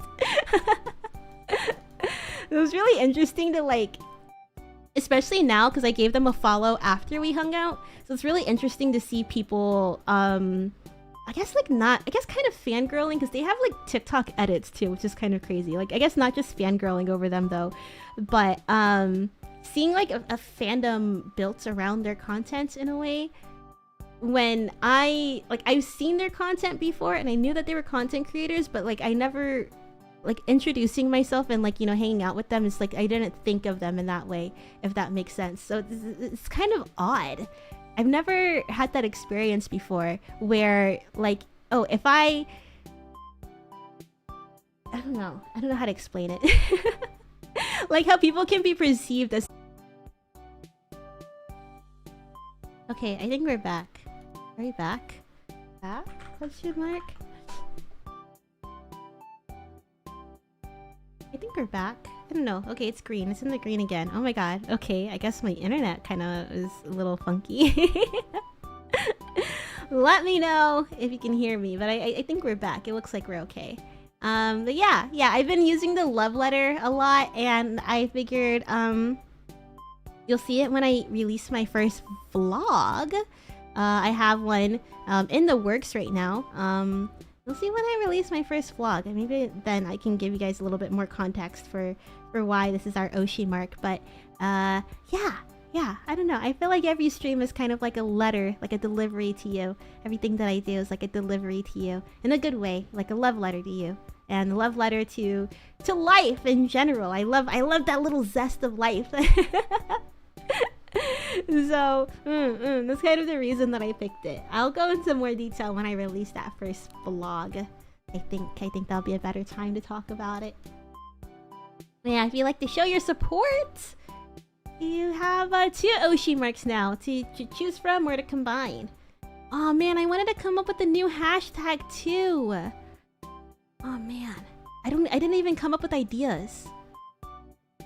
I didn't even come up with ideas of what I want to pick for a new hashtag for our art hashtag. Mamana art sounds like, I don't know, it sounds like a wart or something. So I was just like, not my favorite thing to say. I don't know. Boomi list, it doesn't really feel like a lot of fun either. I'll have to think of more. Oh, maybe the next time we do Boomer Report. Oh, okay. Let me write that down. Next time we do Boomer Report, we can have a new hashtag. Where did I put the pen?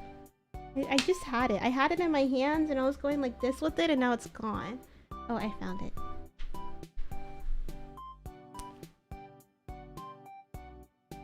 Okay.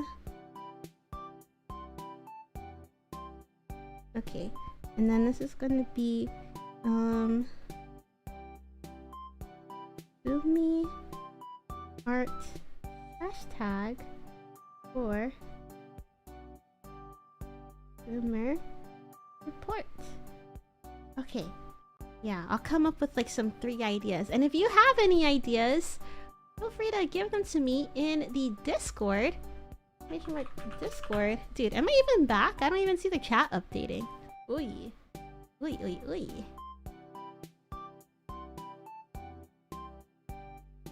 Let me hide that.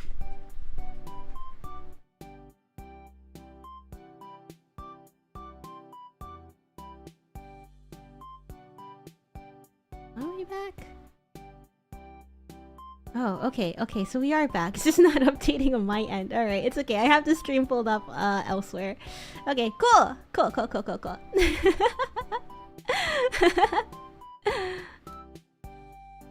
The sweetest scribbles. Oh, that's a cute one. That's a cute one. Sweetest scribbles is cute. But yeah, it is kind of long. I want it to be like punchy, you know? Wait, let me turn the hand cam back on. I want it to be punchy.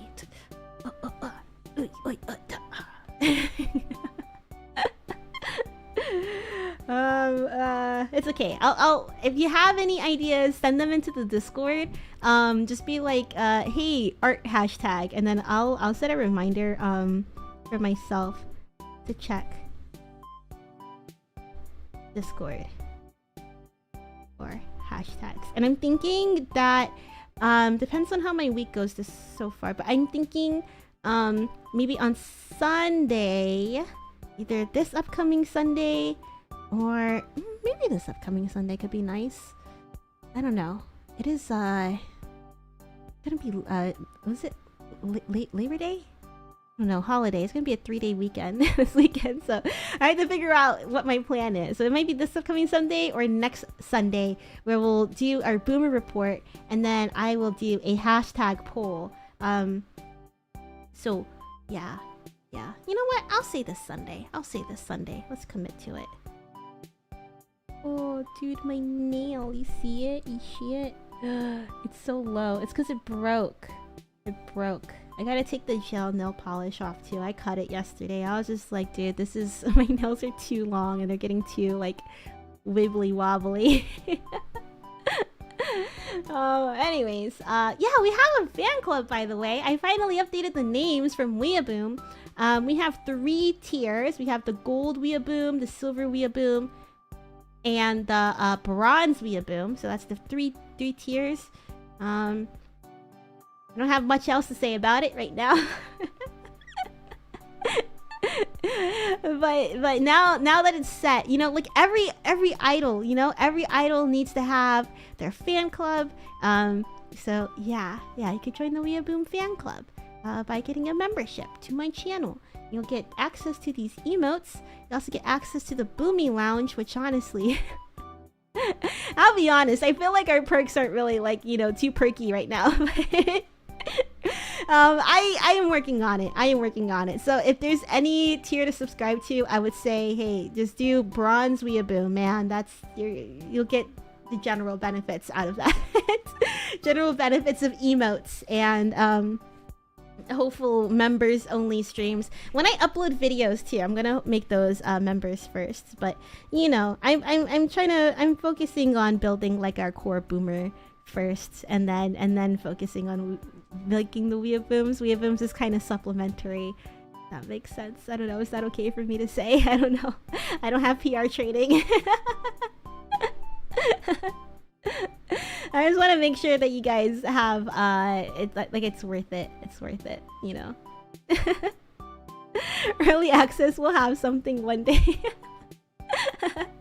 I know, it's because I don't really work on anything. I don't know. At least not lately. Maybe I'll share like video previews and stuff. I really do want to get into like making vlogs. I do have like a lot of fun exploring and like talking about things and stuff.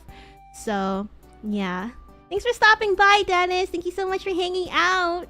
Speaking of, dude, I said I didn't want to yap too long, yet here I am yapping too long. We did our credits for our design, and yeah, you can go ahead and follow me. We talked about all of this during the original debut, so if you could spare half an hour, go ahead and check it out. I think I'm about done, actually. Now that I think about it. That was most of it. Let's go ahead and check the Q&A. Do we have any extras in the Q&A? Oh yes, we did. Is Osiris a parallel realm? Parallel as in like what? I would say it's more of just like a, you know, like how Asgard is in the MCU.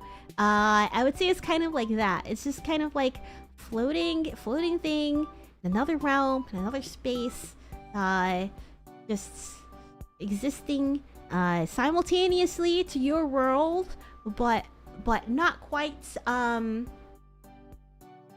parallel. Like if you mean parallel like a mirror, I don't know, like if we have like our own United States and stuff, no. It's just the realm of Venus. So you have the lands. Wait, where do we have it? It was what, around here, around right here, right? So you have this realm, and Osiris exists within the realm of Venus, because Venus is in charge of all of the regions now. It wasn't always the case. We do have a lore video. I wonder, do I still have that? No, I don't think I have that pasted anymore. We do have a lore video. Probably should have pinned it. But if you look up Venus 4V Live, I think it should be somewhere in there. Here, let me pull it up again. You think I could raid into it, actually? And then you guys can just watch it? You guys can stay and watch it, or not. It's up to you. But for those who do want to watch it, you guys can check it out. I think I can raid into it. Let me try.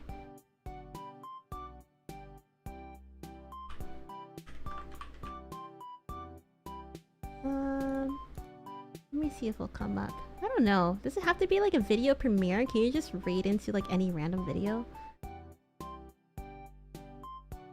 Not quite sure how it works. Anyways.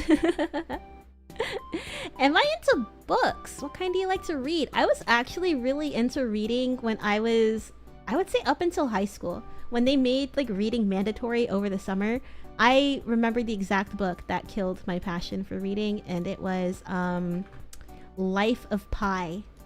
Life of Pi. Because it's like, why would I want to... I'm sure it was a good book. You know, they made a movie off of it. I don't think I could read into the video, so I'm just gonna share it here. You know, like, I heard it's a good book. They made a movie off of it, and it's like really philosophical and all of that. That being said, Venus lore.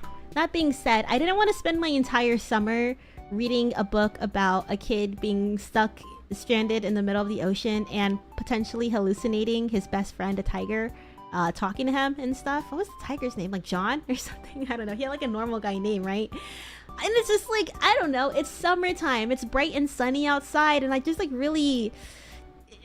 I guess maybe it's like a good... that the writing was so good that I felt that I was stranded on the water, like in the ocean with the kid. But at this, like, that's not how I want to spend my summer, you know, like stranded and delirious. I did enjoy reading. I enjoyed reading Frankenstein. I read that in high school. Yeah, honestly, I do like reading, but it's like high school mandatory reading definitely killed that for me. But I did enjoy reading Frankenstein and The Great Gatsby. Speaking of Frankenstein, I actually have a VOD on this channel, which I probably should add to my favorites playlist if it's not there already.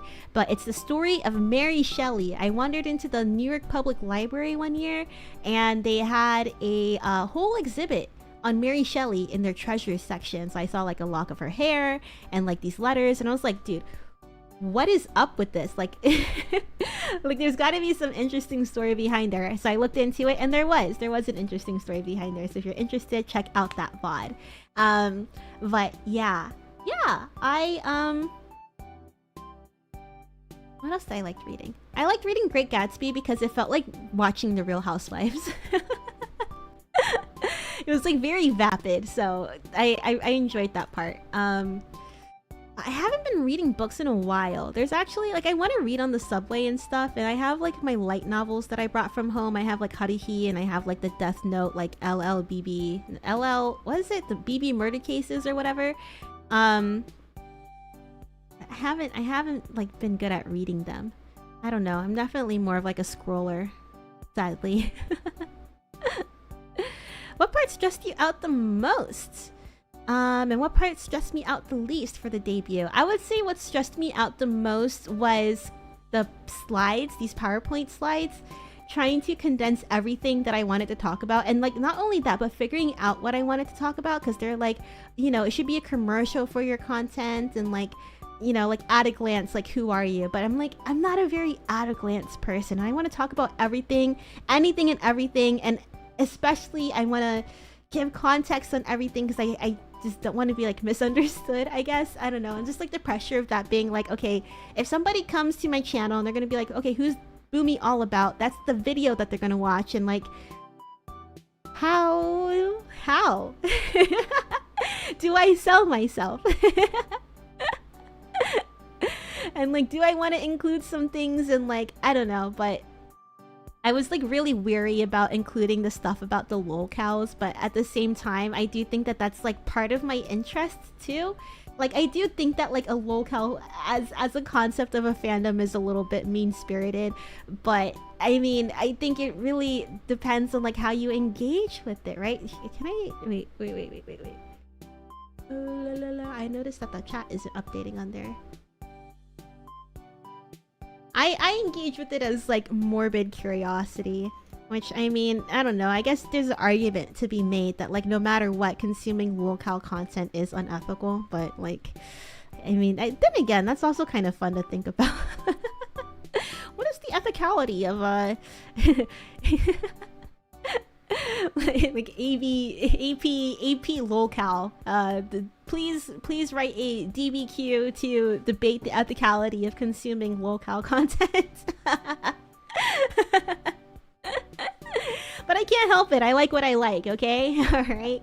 I think as long as I'm not mean about it, then it's fine.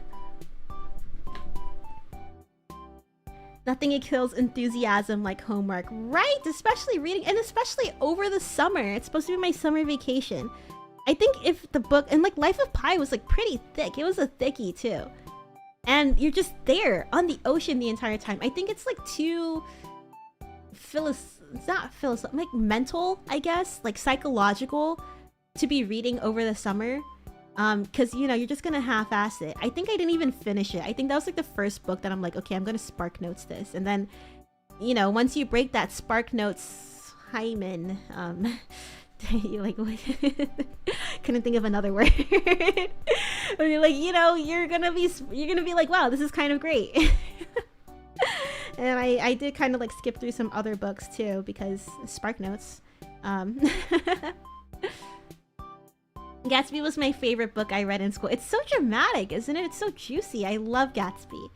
I love it. And I enjoyed the movie too. I thought the movie was really fun. But yeah. Yeah. I don't want to keep you guys too long because we're going to be seeing each other in about 2.5 hours anyways. If you're going to stop by to the Succession stream. I'll go ahead and... Dude, I haven't raided like anybody in a while, but I think I might continue that trend and just raid into our... Wait, not the watch along, but into the chat and recap for the Succession stream.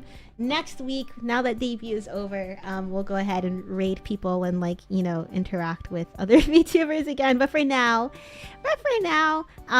you know, because we're going to be seeing each other in not too long, we'll be raiding into my next stream, okay?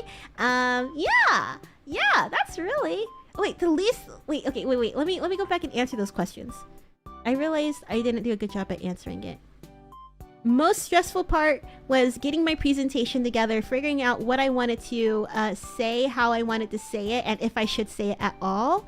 My least stressful part of the debut, I would say was the sketches. Yeah. I mean, like you guys have heard, I wrote like a whole like super long commercial for my anime club, and like my old blogs, when I was in like middle school, I had like a blog that nobody read, and I'll be like, please comment. I had like 3 different personas, like a happy, a sad, and like a goth. And I would like write down my thoughts by separating them into those characters. So I think like that kind of storytelling and stuff, I think for me that was like the most fun and like the least stressful. Thinking about like beyond writing it and then being like, okay, I have to like turn it into something. It was a little stressful, but it was also like a lot of fun because I don't know. I do like editing videos, but I don't like editing them on a time crunch. And then I usually like procrastinate on it because I don't realize how much I do like editing them. But like once I actually sit down and like I'm editing and I'm like, you know, finding sound effects and picking out which songs and like timing things, I do find that like really enjoyable. But it's really just like, I don't know, I really do hesitate to like sit down and actually do it. So I was kind of stressed out about like, oh my god, I got so much stuff I have to do, even though like, you know, at least I have the story written and I have my parts recorded. I just have to time them. Yeah. I think like going to my grandma's, even though I'm really happy that I went and like it was like a really nice, you know, mental relaxation before debut, I still had so much stuff that I needed to get done. I think I would have been in a much better place if I knew that I was gonna go that weekend. Like, I mean, I guess I didn't know, but I just didn't know like what else I would have to catch up on. I guess there's just like a lot of stuff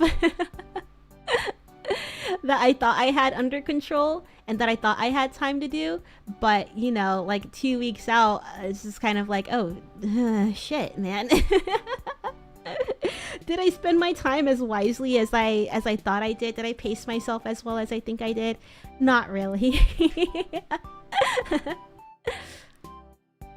Ray, welcome, welcome. I hope you're having a lovely Sunday. Fortunately, we're like towards the end of the stream, but we're raiding into my next stream that's in 2.5 hours, where I'm going to be yapping about Succession, our pre-show watch along yap thing. So we're gonna be raiding into that in honestly just a couple of minutes. I'm sorry that you came in towards the end, but you know, I don't want to keep you guys here forever, especially with another stream coming up. And yeah, starting is the hardest part. It is always the hardest part, man. I need to get over like that fear. I don't know, because it's like once you start it, and it's like once I'm starting it, I'm like, oh, it's so fun and I'm having a great time, but it's like, why is it so hard to start? I'm trying to get over that and trying to figure out like what's the core of that. I think it's because it's like, okay, once it's done, it's not like in imagination land anymore. It's like actually have to be uploaded, actually has to be presented, actually has to be viewed, criticized, opinions formed around it. It feels a lot more safer when it could just be like my little thing and just like for me to imagine about. But then again, it's like unsatisfying if it's not tangible. I don't know. I'm still trying to work through it, but hey, as long as you know, just gotta start. You just gotta start, and once you start, it's gonna be easy. And once it's easy, you're gonna have fun. And then the more you do it, the better you get at it, and all that stuff. Anyways, I feel like I was kind of mush-mouthed today.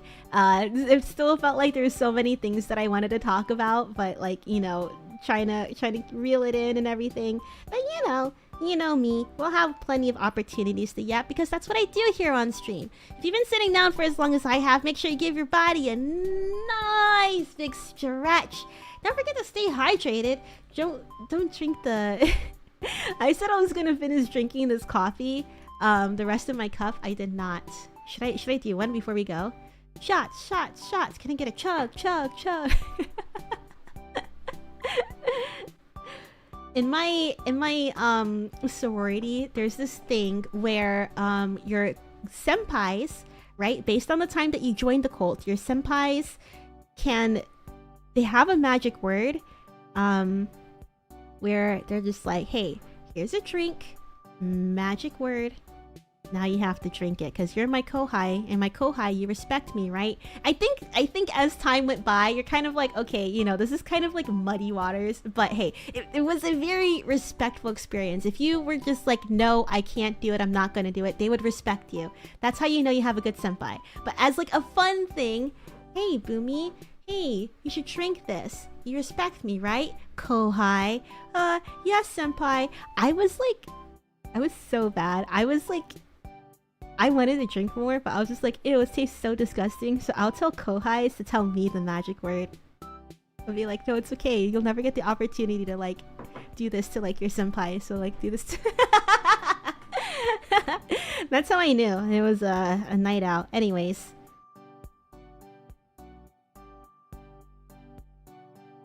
Oh god. I need creamer. I need creamer real bad. But I mean, it tastes good. It does taste good. This is the coffee I got, by the way. I got it at the Japan like grocery store. It does taste good, but I'm just not used to drinking my coffee like this.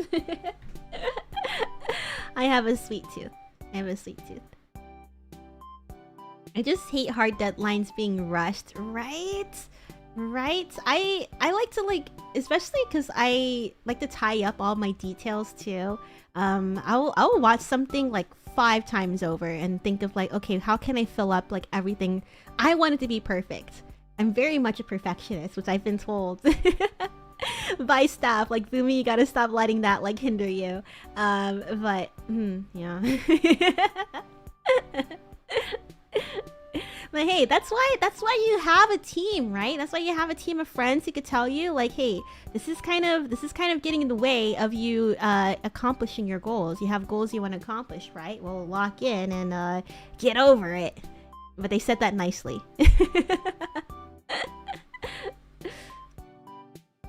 Thank you for Cozy Sunday 2.0 T. Thank you so much for hanging out. I hope you have a lovely 2.0 tomorrow, guys. Don't forget to go ahead and check out T. I don't think I have like I should make a Venus command. But let's see. Oh wait, your links are in the description below. And then I don't think I have. Yeah, I don't remember my commands. I'm gonna be honest. I barely use them. But T's link is in the description below. In the Venus section now. I've been working hard to like move some of them over. Every time I make a new stream, I gotta remember like, oh, let me move this over. Let me move T's name over into the Venus section. Now that she's part of us. Now that we're gen mates.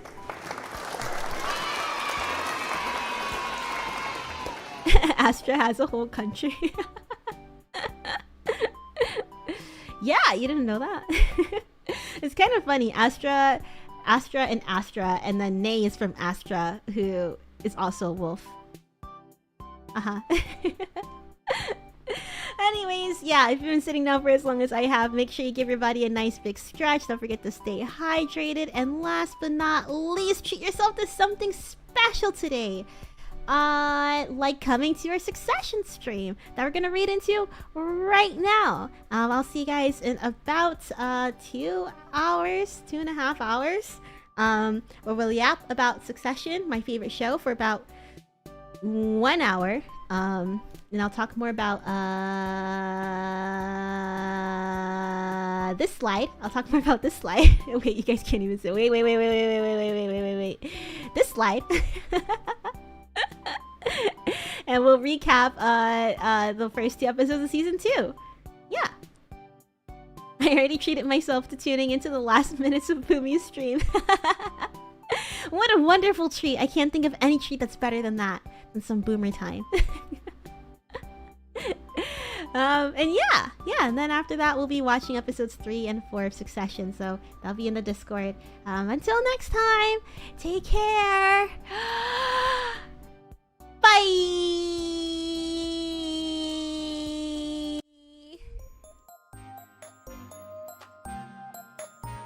Goodbye. We had a lot of deep cuts today, thinking about Mr. Meaty and Ubi. Man, I should really just do a member berry stream, man. I feel like I yap so much about the member berries. Member Ubi, member Mr. Meaty, member Brandy and Whiskers, Mr. Whiskers, member the replacements. I member. But it feels so good, right? Like, doesn't like nostalgia like feel real good on your skin? Anyways, I'll see you guys later. Bye bye.